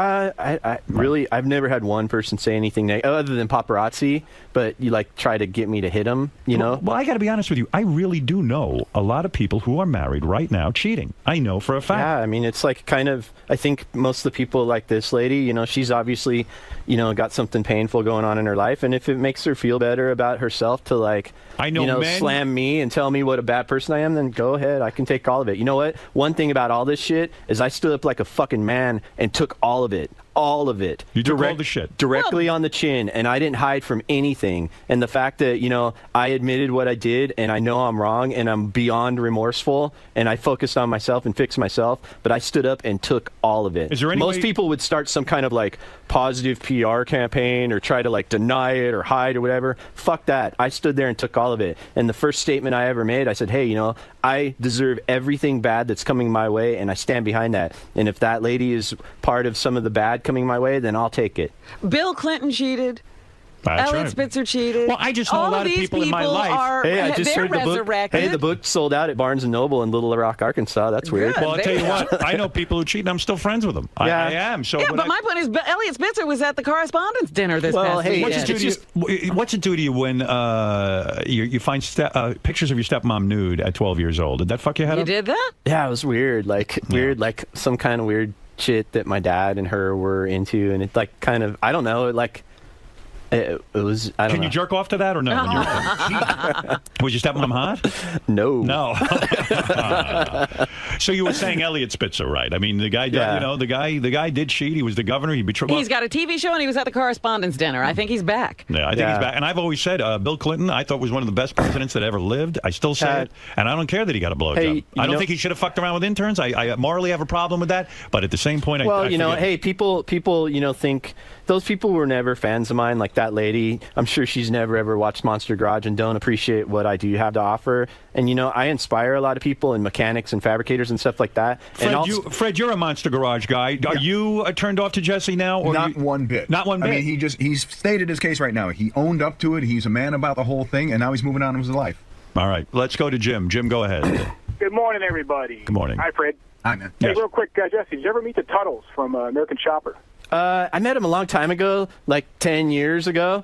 You like him? I didn't. They were like trying to get me to look at their Spider-Man bike or something they built at some bike show, and I was like, I think I was drinking at the time. I'm like, yeah, not nice, good job. And then like, are you competitive with these other biker guys? Like, are you jealous that they have a TV show? Like, you go, hey, they ripped my idea off or something? Well, actually, word on the street is me and those guys might be having a biker build off. I see. So there might be some sort of competition where whoever builds the better bike or something along those lines. I think it should be, you know, high stakes. Let's go to Rich. Rich in Lima, Ohio. What's going on? Howard. Hey, now. Hey, Fred. Hey, man. Hey, Robin. Hi. Jesse, I'm a supporter. You are the most creative individual that I've ever seen on television. I've read your books and all that, seen the photos of all your bikes. And, dude, you owned up to your stuff. Fuck all the haters. You are the man. I wish there was a videotape of you sitting down Sandra and saying, look, honey, I got something to tell you. There's a reality show. I don't care about a sex tape. I care about that tape. I mean, that does take some balls, man. I don't know. I would shit my fucking pants. That's a tough discussion, man. How long did that discussion last? 5 minutes? 10 minutes? Probably 10 minutes. 10 minutes. Lots of tears. Your tears and hers, I bet. It was tough. It's tough to even think about now, you know. Wow. But hey, you know what? Who would imagine that, like, a year ago, when everything's this gigantic shitstorm, and I'm, like, running around like, you know, a scalded dog, and who would imagine that 1 year later, I'm happier than I've ever been, and I've met someone that like makes me happy. That's like an amazing woman that like is willing to like accept me for my faults and like not try to change me and loves me like crazy and has my back and like. So are you saying that the whole thing that went down with Sandra was maybe the best thing that ever happened for you because now you're with the true love of your life? It's not the best thing because a lot of people got hurt. Right. And you know, I made mistakes, but it's the best thing. You know, going to rehab and going to Sierra Tucson was the best thing that I've ever done for myself. Did Kat make you wait a long time for sex? In other words, said, hey, look, I got a test to make sure you're for the real deal, or did you guys just...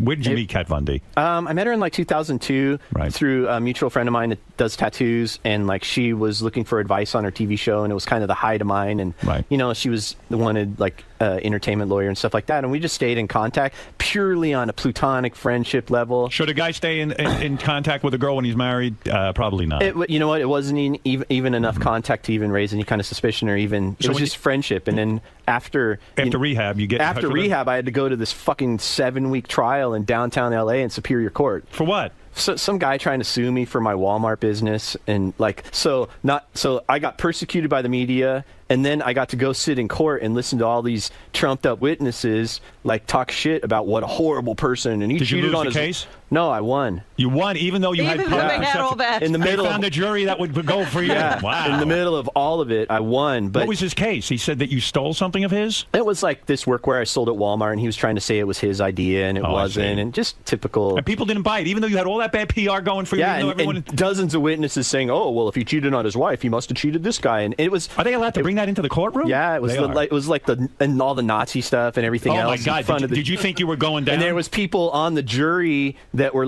working for TMZ. Oh, geez. That they planted and and in the middle of all of that, you won. In the middle of all of that, it was my lowest point, and I that's when I started how much more can I take when I'm sitting here listening to ex-employees say what a dick I am, and these are people I was paying 6 figures at a motorcycle shop, and I'd why really did they turn on you?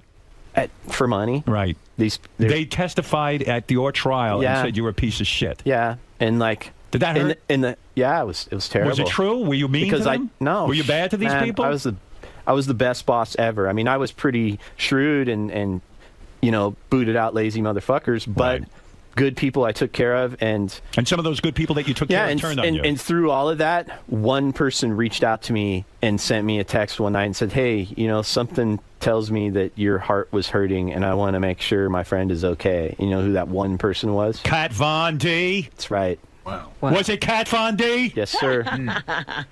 You must have fucked her brains out.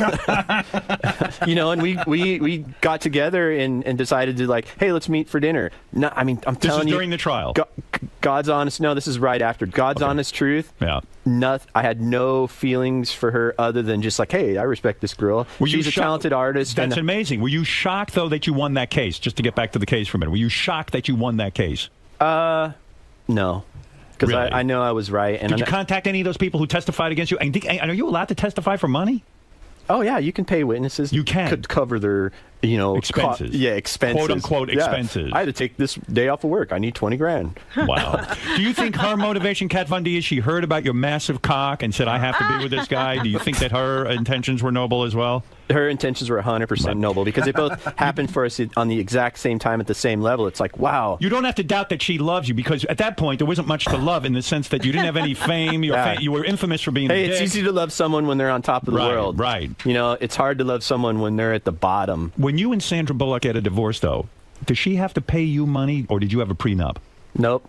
She's got a lot of dough. So do you, but she's got more. What is the no to? No prenup? We had a prenup, but I didn't want anything. I just signed it. Boom. Done. Over. You got your own money. You're a millionaire. I think I'm $1 million. $1 million. You got nothing. I didn't want anything. It's not the way I roll, man. Oh, you should roll with me, baby. No property? Nothing. Kat Von D is a good friend to you because at that time no one wanted to be a friend of yours. She meets with you. You have dinner. Is there romance that night? There wasn't romance, but there was definitely a spark, and I couldn't wait to see her again.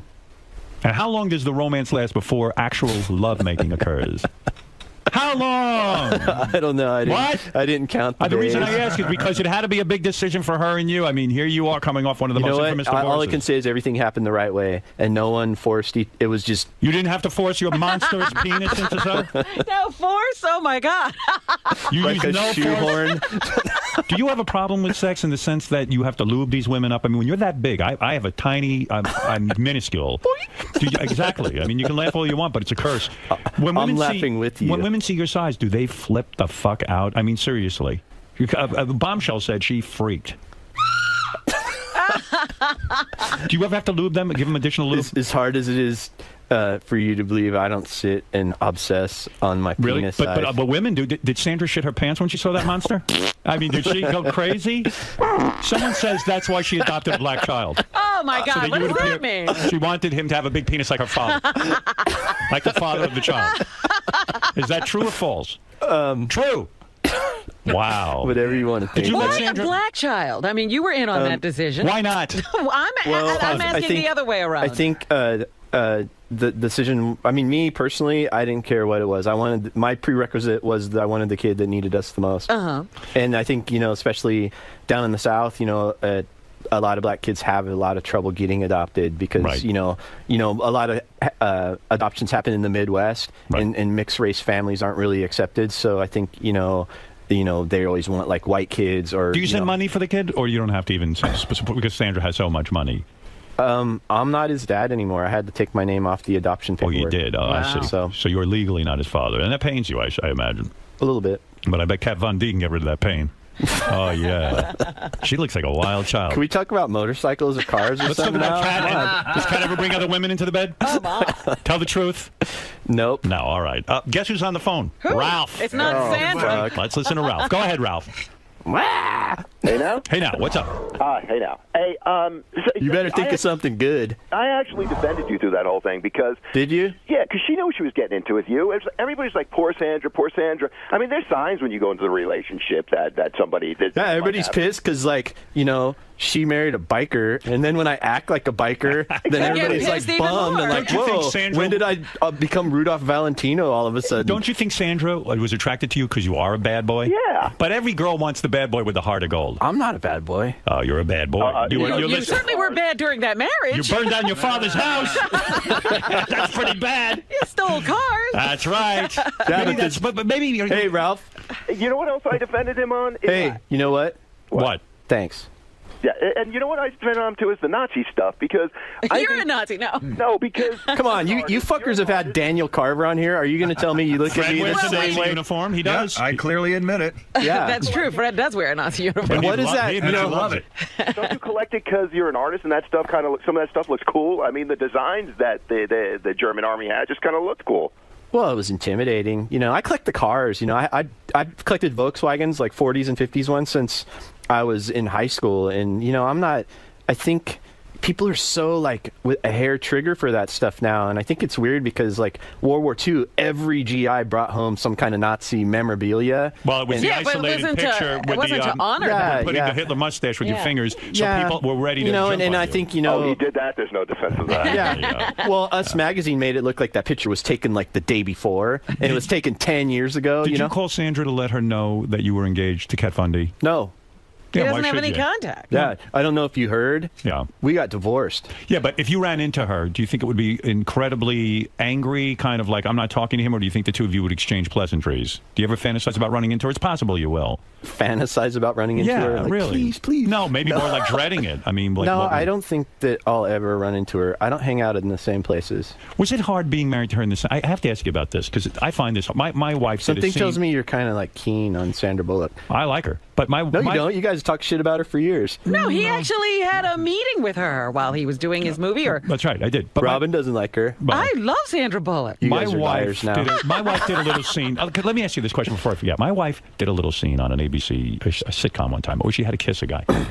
I was watching one of these movies with Sandra, and it was while you were married. She was naked in the scene. You know which movie I'm talking about with a good-looking guy? Which one? Because she made 6 of those while we were together, or 7. Yeah, it was a good-looking guy. Ryan Reynolds. Yeah, and that's a little. Is that hard? That's a little weird. If my job was to get naked with a different chick every 6 months, and then I had to sit there. That was your job. Lest you forget. Well, I never got paid for that. You never got paid. That's true. It's not a job. You're right. It was a hobby. No, but it's a little weird, and it was a little trying on my jealousy. Yeah. Not jealousy, but kind of my what the fuck, and she would always downplay it, and then I'd have to sit in a movie theater and watch her nude with some dude. Having this incredible romance. Yeah, every 6 months, and it was and we're wearing these bikini thing and all this stuff. He didn't have a boner. Would she say stuff like, I think he's so gross, he's not even hot, all that bullshit. And it's he's bullshit. He's not you, honey. Yeah, but I know the whole process was movies that get produced, and she's part of it. She wants to find the newest, hottest guy, so it makes her look good. Hey, this is crazy, but do you think she might have ever cheated on you? I don't know. It's possible. In those movie settings, people fall in love all the time, or they have some sort of connection. I don't know anything about that. What? It seems like you do. Excuse me. Have I hit into something here? I don't know. You're an interviewer. Did you suspect her of cheating on you? No. You look like you suspect, like you want to say something and you're not saying it. I don't want to say anything. It's time for the truth. All of the truth. Dun dun dun. You think she cheated on you, don't you? No, I don't think so. I think the stuff like, you know. She had a lot of emotional boyfriends, so to speak, like guys she worked with. Well, I think, you know, she could have very well could have if, you know, she's a powerful woman and that's, you know, but, you know, I don't have any knowledge of anything like that, so. Do you feel she did? No. Did you feel she had emotional connections to men because of her occupation, like these Ryan Reynolds types and things? Well, I think she had to. Yeah. You know, I mean, of course. If maybe there was some making out, and maybe there was some titty feeling. Oh, jeez. Unka. Well, hey. No, you know, that whole world is like a funny, pretend world. And it's not so easy to live with. I'm in, I think, the real world in reality, you know, and that's all I can focus on. I mean, that whole thing's going to be what it is and what it, you know, and you know, I'm just glad to be out of it, man. Scott, you're on the air. You're talking to Jessie James. The book American Outlaws in stores now. But you do have to ask the question, why a book? Did somebody come to you with an offer, or did you shop a book?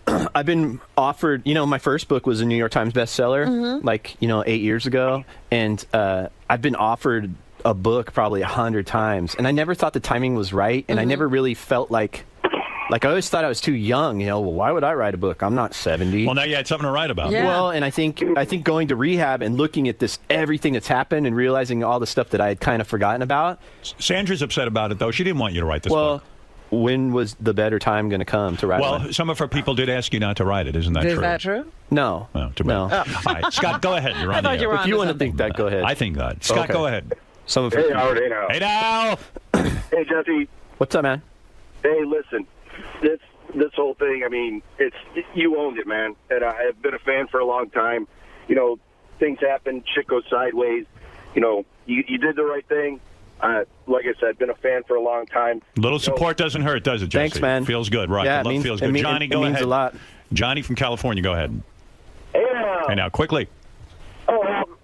Jesse, who's the best fuck you had? The first wife, that 𝗵𝗵𝗲, the Sandra Bullock, or... Who's the best fuck of your life? Wife-wise. I'm not talking about girlfriends. Of the wives. Sandra, the first wife, or the porn wife, Janine Lindemiller? Who is the best sexually? I mean, you know, go ahead. I think the media fucked me the best. Right in the ass. Yeah, no lube. Just bend right over. All right, real quick. Come on, quick question from Joe. I'll try to punch through a couple of these, and then I'll let Jesse out of here. Go ahead, Joe. Hey, no. Hey, now. Hey, Jesse, baddest ass fucking bike builder I've ever seen, brother. But, Thanks, man.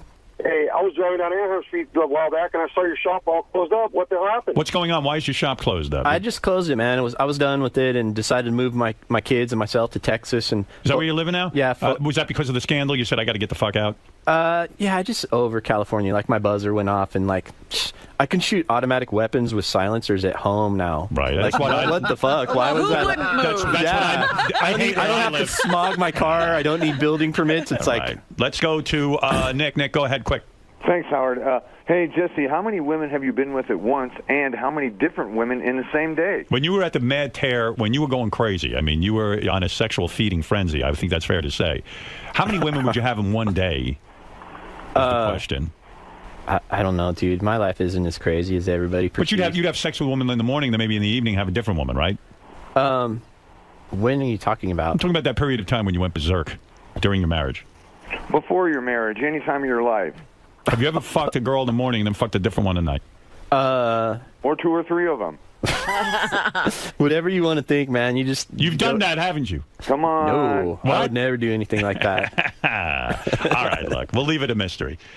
Jesse, good luck with the book. Thanks, man. Thanks for having me. See you. Thanks, Robin. It's good to see you again. I never thought we would ever see you again. Do you still like me? I do like you. I like mean, you. people. Yeah, the problem is she was America's sweetheart. Everything was in public. You know, most of the time. Yeah, but you guys don't give two shits about that stuff. No, but the point is, most of the time when people have problems, it's not for public consumption. It's on a 4-block radius of drama. During the cheating, why no condom? That was one of the things that came out, and I meant to ask you that when I heard about it. Why no condom? That's playing with the devil. That's a myth.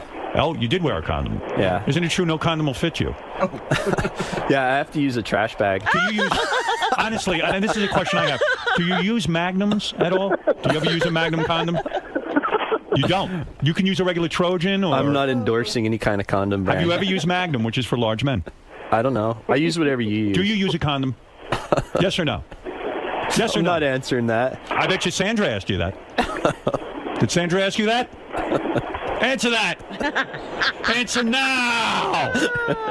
You don't even know a brand of condoms. That's how you don't wear a condom. What is it, Mike? I'm getting a headache from your car. Go ahead. Oh, sorry, Howard. Love the show. Hey, Jesse, important question, man. Did Sandra like anal? Yes, that is a good question. Anal with Sandra Bullock, yes or no? Howard's bummed he didn't ask that one. I'm a bad interviewer. Bad, How bad, did you forget bad. that Damn. Did you spank her ass? Did you give her anal? Did she come on your face? What? I don't know. That'd be kind of weird. No, seriously, this was a lot of fun. I love talking about other people's misery. I'm happy, dude. I'm As happy. long as it's not you. Life is good, you man. feel good. Everything's cool. Yeah, everything's cool. But you went through a rough valley there. Yeah, I'm a strong motherfucker, though. I can take it. All right. Well, I'm glad you came through it. I want you to wear a condom when you're with these broads. There is no broads. There's only one now. He's engaged. And one forever. All right. I'm going to hold Well, you to don't that. say forever. Yeah. Just say I'm taking it one day at a time. There you go. Hey, you know what? That's what I used to say before. Yeah? Everything before was like, well, we'll see. Not anymore, man. I'm devoting my life to committed, this huh? chick, and she's rad. And Who's more fun in bed, Sandra Bullock or Kat Von D? that one's an easy no-brainer. Kat Von D. Yes, sir. Look at you. 100%. 100%. She's a vixen, man. I What love is her. she doing in that bed? I bet you she's wild. What is that Kat Von? She must be hanging from the ceiling. She just, man, the way she, like, how many times gets in my head and makes me feel, it's a mental thing, like, just connected on a whole different level. If she cheated on you, you'd be devastated. So now you'll know if you understand the hurt that Sandra went through. Hey, right? you know what? If she cheated on me, I would forgive her and still love her. You would? Yes, sir. No kidding. Yep. Was part of the problem that Sandra Bullock was incapable of an orgasm? Oh, my God. Answer that the next time you come in. All right, Jesse James' book, American Outlaw, in stores now, Robin. We wish you the best of luck. Did you read it? Of course not. I don't even have it. He's been quoting from the book all day. I just make that shit up. Of course I haven't read it. I don't even have a copy of it. Because, like, I just did an interview with some major network lady and she didn't read it, and I busted her on it. Didn't read her? I've read 3 books in my whole life. What the fuck? If you wrote a book, I'd read Readings it. for pussies. I'm a Navy SEAL. And God bless America. How about going in there and getting that 𝗬𝗵𝗲 𝗦𝗶 That was awesome. Did SEALs that? rule. Did you read that whole thing? I want to know the dude that plugged him. Me too, but you'll never know him. He's on Team 6. You know what? You know what Team 6 is? It's too valuable now. We'll know who that guy is. You know what Team 6 One is, right? of these days, but a long time from now. I bet you sooner rather than later. Really? Because I'd be out in Times Square right now with my AR-15 going, yeah, I'm the man. If you had killed That's why we can't use you on these missions. If you had killed Osama bin Laden, listen to me. If you had killed Osama bin Laden, everyone would have forgiven you. Yeah, no shit. Yeah, you should have been on That's that. right. It erased everything. All right, Jesse James, great having you in here. Thanks for coming to see us, and best of luck with the book. And everybody, Thanks, go out man. and say hi to Jesse. Good job. Thanks, man. Good seeing you again. It's good. Oh, so you did Pierce's show, huh? Yeah, he was cool. He was like afraid of me. He thought I was going to beat him Beat up. the shit out And of so I was like, oh, watch, he'll be nice as pie now. And he was. He Yeah. actually did a good job. Hi there. How are you? Pleasure to meet you. Well, he brought up the whole Nazi thing, and he said, well, what's this about being a Nazi? I'm like, well, fuck, the prince of your country's a Nazi too, right? He's all, no. I'm like, well, fuck, I just had a hat on. He had an armband Yeah, he had the and whole everything, thing. yeah. You forgive him. I forgive you. Thank you. Robin's ready to forgive you. Takes her a while. Take that. Hey, thanks for coming in. Thank No you. problem, man. Thanks for having Us me. again. All right, Jesse. Good luck with the book. The book's on his own. Thanks, All man. that. Jesse, can I talk to you for a second? Sure. So Jesse, I know you've written a lot of this in your memoir, but Howard's weaving you through a lot of huge moments in your life. Yeah. Is it tough to recount that the way he delivers it and the way he interviewed you with Well, he like puts me on the spot, like sex stuff, which I'll never like get into just because it's not my style. But I don't know. He's great at what he does, and like I got nothing to hide. I'm cool with all of it. So You're shifting gears between really tough moments in your upbringing, in your last marriage, and then he'll throw something at you like a sexual reference or. Hey, does she do anal? Like out of the blue. No, it's cool. I totally expected all of it, and it's good. It was good. I'm glad it's over with because now I think put all this shit behind me. I don't have to talk about it anymore. I can go back to talking about cars and bikes and stuff. Right. And you said you clearly place a high value on Howard's show. You said it's the only show that matters. It is the only one that matters. Everything else is like people trying to be all Geraldo or some shit like that. And his feels more like a conversation, I guess. This is the one that all my friends and fans listen to. So now that you've cleared this hurdle, you can get back to just doing your thing and back to what your passion is. Yes, sir. All right, man. Well, thanks for coming by. Cool. Thanks, man. About this whole thing with Trump running for president and I think so far he's done nothing wrong, and you guys are all wackos because all he wanted to do was come out, finally Obama could have put this to rest from day one. There was a lot of people who did not think that he was an American citizen. And why was that? That was because, you have to admit his one dad was from, I don't know, Africa His somewhere. one dad? How many dads do we get? His dad was from Africa somewhere. His mom had just moved to Hawaii. Her name's Stan. I know a guy who ran for president against him that was born in Panama.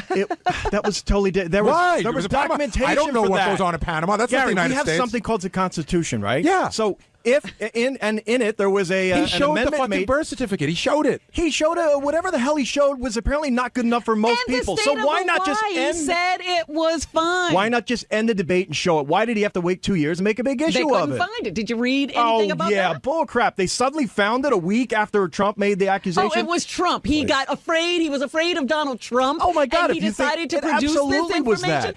I thought you were right on with the wrap-up show yesterday. You were particularly astute when you were speaking about Ronnie and his Twitter, and you had some other rap going too about the guy who cheated on you. That was good. Oh, I didn't know that story. yeah, that was a funny one.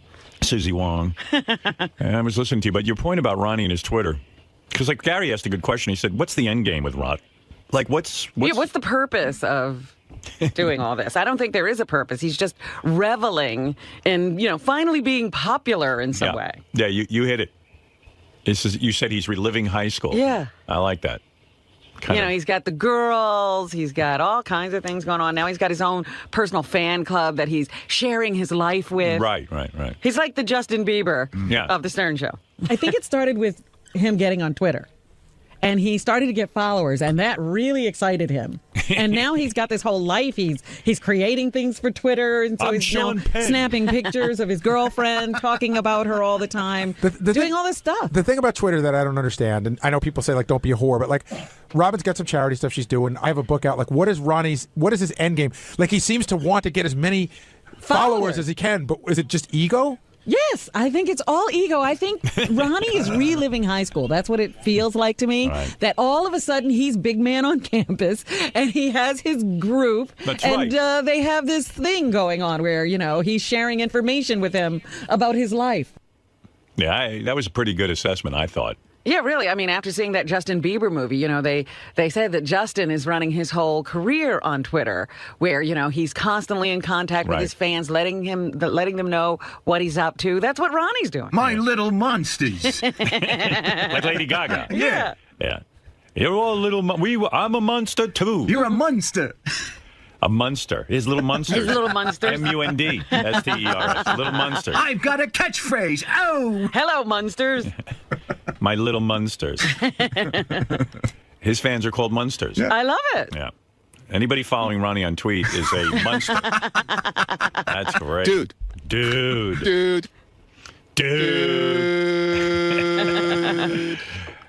I really have a genuine affection for Scott DePace, the director of our TV show. I really like the guy a lot. I do too. And then when I hear him, like, that's the other thing I wanted to compliment you on in your discourse with your exchange with Scott DePace.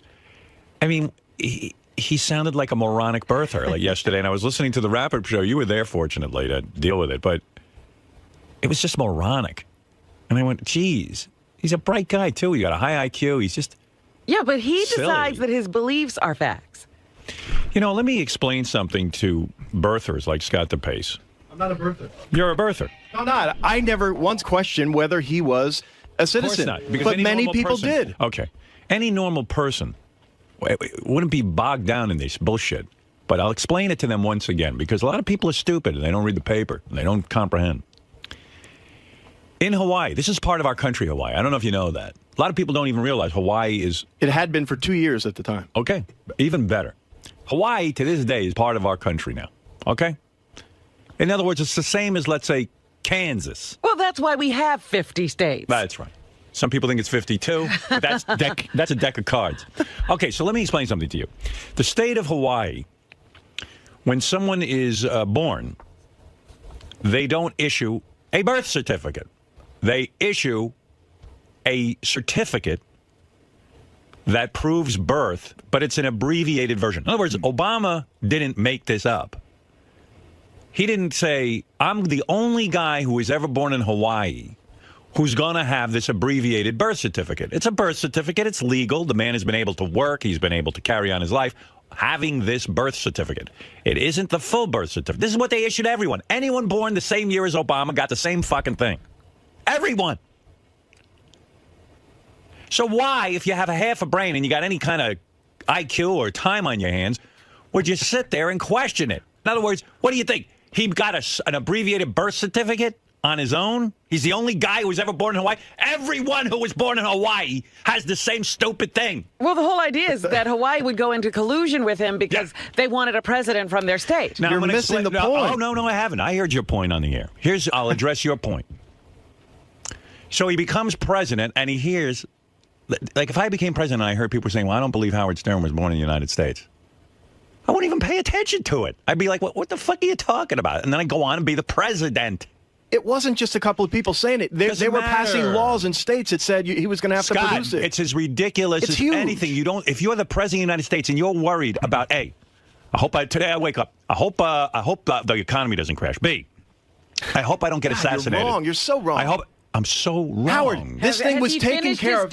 Apparently, this thing was taken care of what if so the quickly. President, you know how many people believe in this country that we didn't land on the moon? So the president knows this, and he goes, how am I going to prove to those whack fucks out there that we did land on the moon? Well, apparently, how am I going to do it? How am I going to prove it to them? He didn't wake up saying, I'm going to prove to every conspiracy jerk-off, A, where I was born, B, that we landed on the moon. It's like these imbeciles don't think 𝗬𝗵𝗲 𝗛𝗏 dead. Our military, God bless our military. I'll tell you why they're so smart and why our president is smart. They took this rat fuck and threw him right in the ocean. Now, I'll tell you what, it alleviates all problems. Do you know the nonsense that would be going on with these shitheads we're at war with? If the body was still around, if it was laying somewhere, they would be carrying on. They would be like children tantruming. We wouldn't be able to stop the tantruming. It would be a call to action. They took that body. They dumped it right in the fucking ocean. They ain't worried about whether you believe he's dead or not. The president didn't wake up today saying, Donald Trump's going to tell me I didn't really kill 𝗬𝗵𝗲 𝗛𝗏. Yeah, the same people who've been questioning my birth certificate will question this. Don't worry about that. Now, can I have a minute? No. Yes. A minute with you is torture to me. Well, you know what? It's like waterboarding. It's like you're waterboarding. Well, then I need to get my own show. You got to get your own show. Because I heard you on the wrap-up show. Listen, Howard, this happened before he became president, for one. It was questioned. Two, apparently he was able to... Do you think the president cared? He was able to produce this. That's why he threw 𝗬𝗵𝗲 𝗛𝗏. Do you understand the significance, though? Imagine if he was not from this country. He passed all these laws. Everything would have been null and void, right? You're a pisser.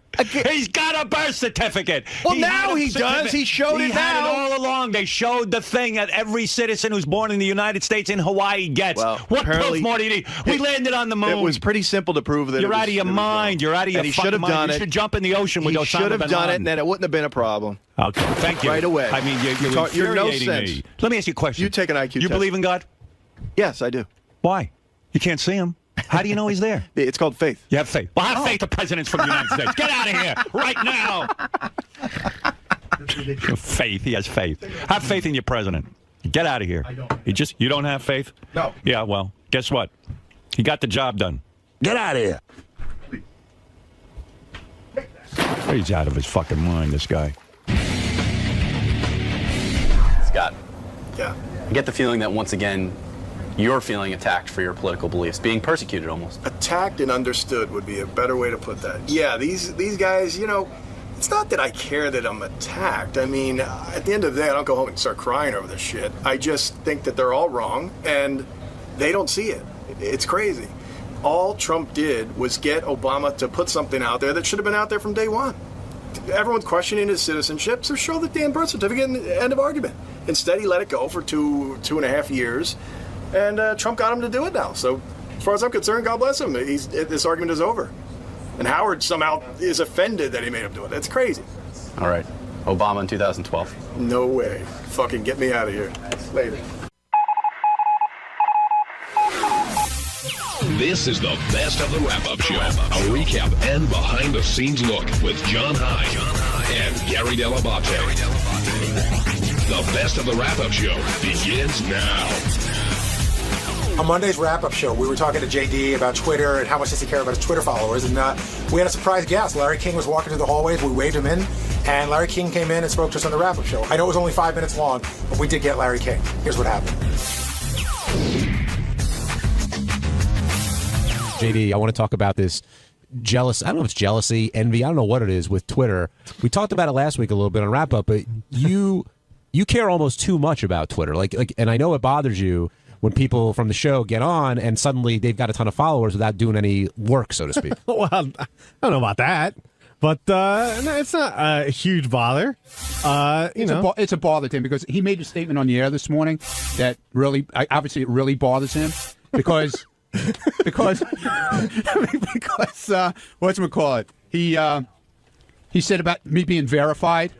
That helped, that it bothered the crap out of him. Well, we know the verification bothers him. And that I'm putting up gay guys to follow, and this is the guy who's verified, and he's not. Well, yeah, you messed up as someone. All right, so I messed up. You never messed up in your life? Obviously, you have.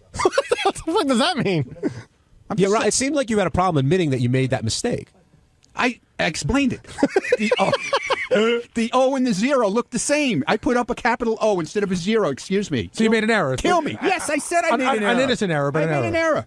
He wouldn't say he made an error, correct? No, he wouldn't this morning. Well, it was an O instead. Right, but that's your error, even though you didn't do it on purpose. I didn't do it on purpose. But it's an error. It looked the same to me. That's all I know. But JD, and the chick that I put up didn't have a beard, believe me. But JD, I think you're lying. I know it bothers you if people get more Twitter followers than you do. You know what? I like to. I don't know. I like to express myself sometimes, whether it's being funny or putting stuff out there that I think is interesting. So, I would like for more people to be interested in that. But, if more people are interested in reading Ronnie's misspellings and tweeting guys instead of girls, Dude, a lot of stuff you put up doesn't make sense either. You put a lot of stupid shit up. I'm not really tweeting for you either. But you put a lot of stupid shit up. I'm not really tweeting for you either, dummy. All right, I gotta go, and we're having somebody else. I got a guest. Larry, come on over to this microphone. Larry King stopped by. How you doing, Larry? Come right over to this microphone. Wow. How many hosts? Just two hosts. Just us. And a lot of Don't guests. worry, I'm leaving. That's Howard's limo driver, who's also got 100-something thousand Twitter followers. Oh. He only has 80-some thousand. So, Larry. How's Howard? He's good. How come you never come by and do the show? I'm never asked. How's his interpreter? He's good. We'd always love to have you on the show. How we do, Howard? I've got nothing against Howard. Good. We'd love to have you. What are you promoting? Oh, I'm doing a comedy tour. Stand-up comedy? Yeah. I've always done conventions and things, and now when I kind of semi-retired, am I on? Because I don't hear myself. Yeah, you're on. Oh, I see. Oh, that's a high. Oh, yeah. Hold on. Let me just talk for a while. How many cities are you doing? Oh, I got a list here. I'm doing. I start this Saturday in Borgata in Atlantic City, and then the Wilbur in Boston, and then Biloxi, Reno, Las Vegas, Chandler, Arizona, Reykjavik, Iceland, Stockholm, Sweden, Bergen, Norway. Are you really going to Reykjavik? Yeah. Wow. Copenhagen, Munich, London, Morristown, New Jersey, Westbury Music Theater, Ottawa, Toronto, Santa Rosa, California, Newport News, Virginia, Tampa, Naples, West Palm Beach. And when you stopped doing the CNN show, did you know you were going to do stand-up? Did you want to do something, or did you think you were done? My nephew is Scott Zeiger. He's a big Broadway producer, and he's often seen me speak at conventions, and he says, geez, you're funny. Why don't we put together where you do stand-up? And they worked on this show. We got a producer and everything. And I go on stage. It's about 80 minutes of stories. It's all funny. I don't do anything serious. But I do. Last Thursday, I was in Portugal. I spoke at a big conference. And I just did funny stuff. But is it more like a stand-up comedy show? Is it more like stories of your life and you're funny? Correct. It's stories of my life. If there's a similar thing, it would be like Billy Crystal's 700 Sundays. I get up, stories of childhood, stories of broadcasting, off the air, on the air, stories of family. Stories, funny stories. So after many years broadcasting, you finally decided to give it up. Yeah. Howard's been doing it forever. Do you think Howard will continue to do it? And I remember when Howard was in Washington. How old is Howard now? 57 years old. So he's been in how long? He's been doing this at least 34 years, something like that. Okay, I started in 57. How many years is that? 54 years. Right. That's a lot of years. So I'm 77. Do you think he'll tire? When I was 57, I never thought I'd leave. 57. Right. Do you miss it? I got ties older than that. Do you miss it? I miss it when there's a story like 𝗬𝗵𝗛 𝗛𝗏 is killed, and I miss it when a terror tragedy happens in Japan. But I don't miss it when a prince is getting married. Who cares? I don't. The Kardashians, I could do without. You know how I describe it. I got mixed emotions. I feel I want to do it so bad one day, and then one day I don't miss it at all. It's like watching your mother-in-law go over the cliff in your new car. Are you keeping tabs on how Piers is doing over there? I watch Piers occasionally. He's okay. I think I like Piers. It's very different from me, and actually, it's hard. I'm a poor judge of it because I try. It's hard to be objective. All right. Unfortunately, we got to wrap up today's wrap-up show. That's it. That's the wrap-up. We're done. We're out. So all of you are like Howard Sternites, right? Yes. You follow him. Yep. We do. He's your We leader. work for him. Goodbye. Thank you, Larry. All right, on Tuesday's wrap-up show, you're going to hear about how Benji thinks I'm always picking on him, how I treat him like shit, how I'm always on his back, like a little crybaby. You know what? He's an asshole. Everybody thinks he's fucking nuts around here. Check it out and you'll see.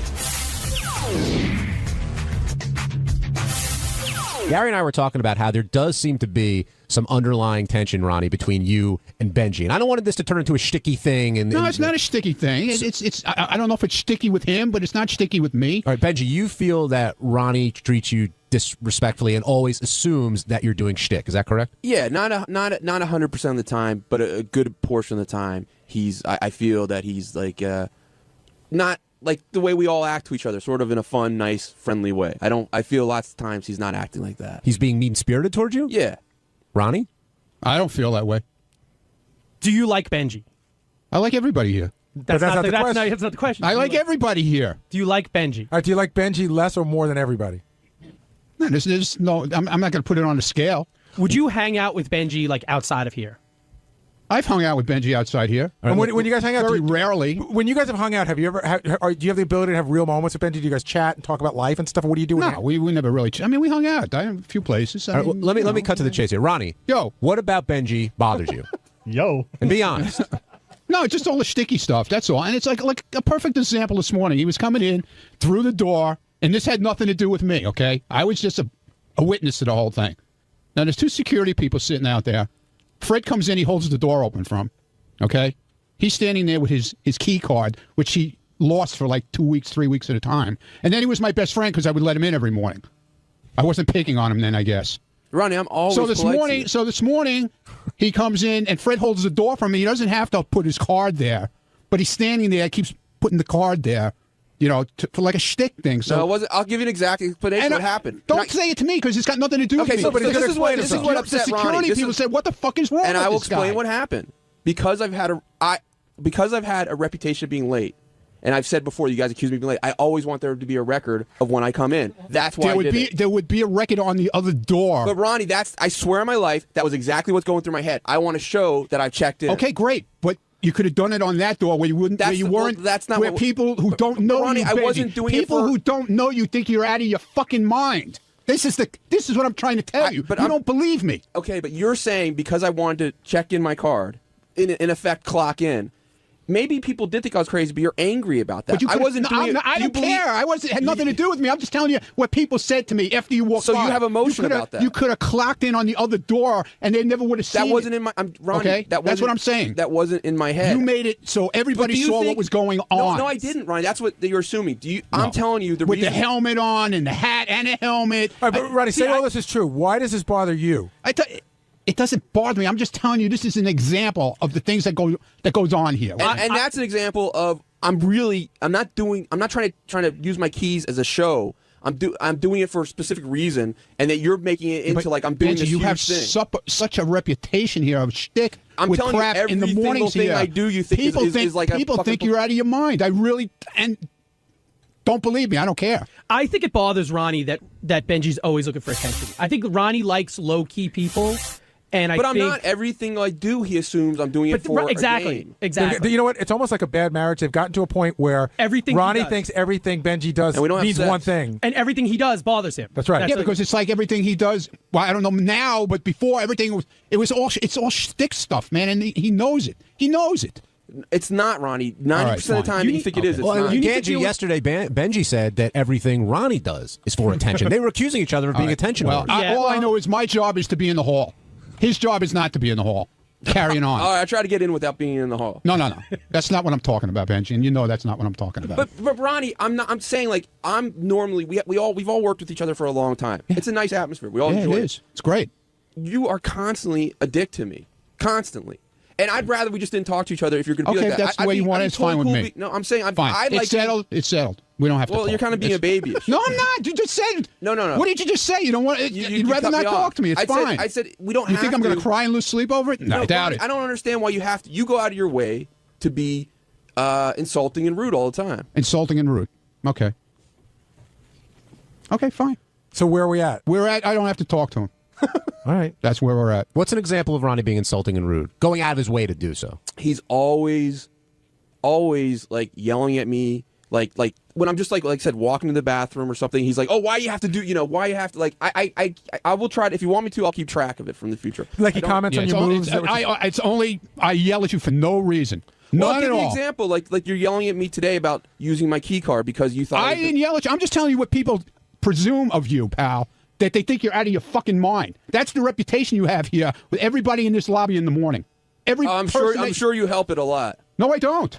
I don't have to. You were yelling at me this morning when I was trying to use my key card. Yes, you were, Benji, Ronnie. I didn't say a freaking You word to absolutely you did. this morning. You absolutely First of all, I wasn't even there. I was walking out, And as you were started coming yelling in. at me. No, I didn't. Yeah, you did. No, I didn't. Well, maybe there's a video. No, of I it. didn't. You absolutely did. Oh, I so did. Now you don't have to worry about me yelling at you. Why? Believe me, because I won't fucking say another word. You're dead. You're not even there. Wait, now you're threatening not to yell at me? You're an idiot. See what I mean? I didn't even talk to you this morning at that door. Yeah, you did. No, I didn't. All right. I didn't say a friggin' word to you. Gary, it almost sounds like Ronnie's looking out for Benji in a way. He's saying, like, this is what everybody else is saying about you. Please, when that whole thing went down with Howard was going to fire him, yeah, I was there every morning waiting at that door to make sure he got in there in time. to look out for me? Stupid ass. Ronnie, why? Listen, the thing is, like, I really do like Ronnie. Do you believe that I like you? No. I really do. No, I don't. I really do. No, I don't believe I have genuine affection No, towards you you as a don't. person. No, you don't. I swear on my No, you life. don't. No, you don't. I do like No, you. you don't. Why don't you think he likes you, Ron? Just all the shit that goes on. He accuses me of being mean to him, which is total bullshit. All right, well, you guys the only see- time I'm fucking at him is when he's pulling shit and shtick in the hallway. But you- okay, that he says this is what he gets paid to do. Well, that's fine. I never say I that. never knew that. That I got paid? I guess, yeah. When I you do. Okay, I'm glad you get paid to do it. From now on, I won't say a word to you because I didn't realize that you're on camera 24/7. But I'm not, everything that Ronnie. you do I'm really not. is being listen, filmed for in Ronnie, demand. you joke okay? around in the halls a lot more than I do. Because that's where I am all the time. You're in the show. I'm not. but I'm Ronnie, outside. but 90% That's where I of the time I'm hang. just walking- You hang in I'm there. walking I to hang the out there. That's my area. Your area is that you And I'll see. give an example. You usually are yelling like this. I'm talking about what's going on. You asked me, I'm answering. Listen, you guys see me in the halls. You see Ronnie. Do you think Ronnie yells at me? I think Ronnie tries to help you sometimes. I think that's, even though in Ronnie's way he might be yelling at you, but I think he's trying to say, hey, Benji, like, this is the way people are looking at you and seeing you.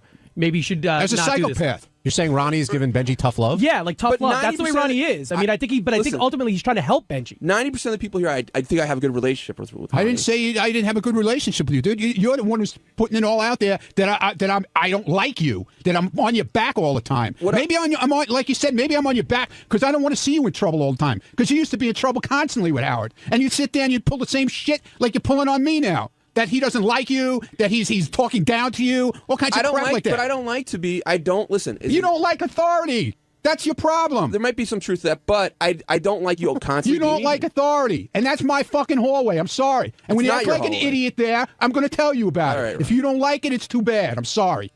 I thought you weren't going to talk to me anymore. I'm stating a fact to you. All right. Believe me, I will not fucking talk to you anymore.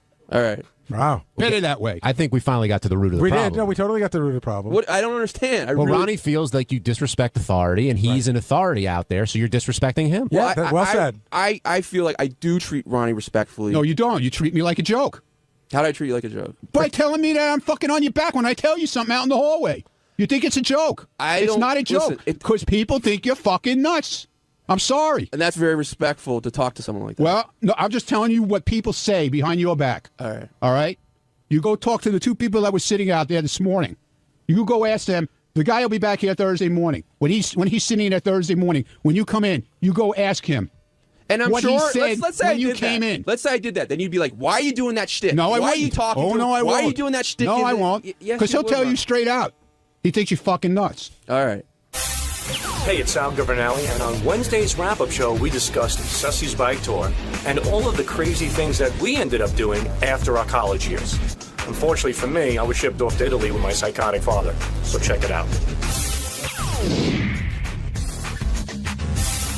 Another thing that got under Howard's skin on today's show was his update on 𝗧𝗵𝗲 and what's going on with his bike riding. I guess he hit a couple of bars down in wherever his path is taking him.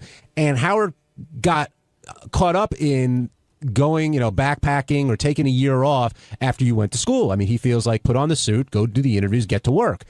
Where do you stand on that? And I want to know where everybody stands on that, because some guys, I'm sure, took some time off after school. Yeah, I don't agree with Howard completely. I agree with him some. I guess I took a month off right after college and did like one step up from backpacking. We didn't backpack, but we sort of went to these youth hostels, and we were on a trip. I was in Italy for like 4 weeks. I was back by a week after 4th of July.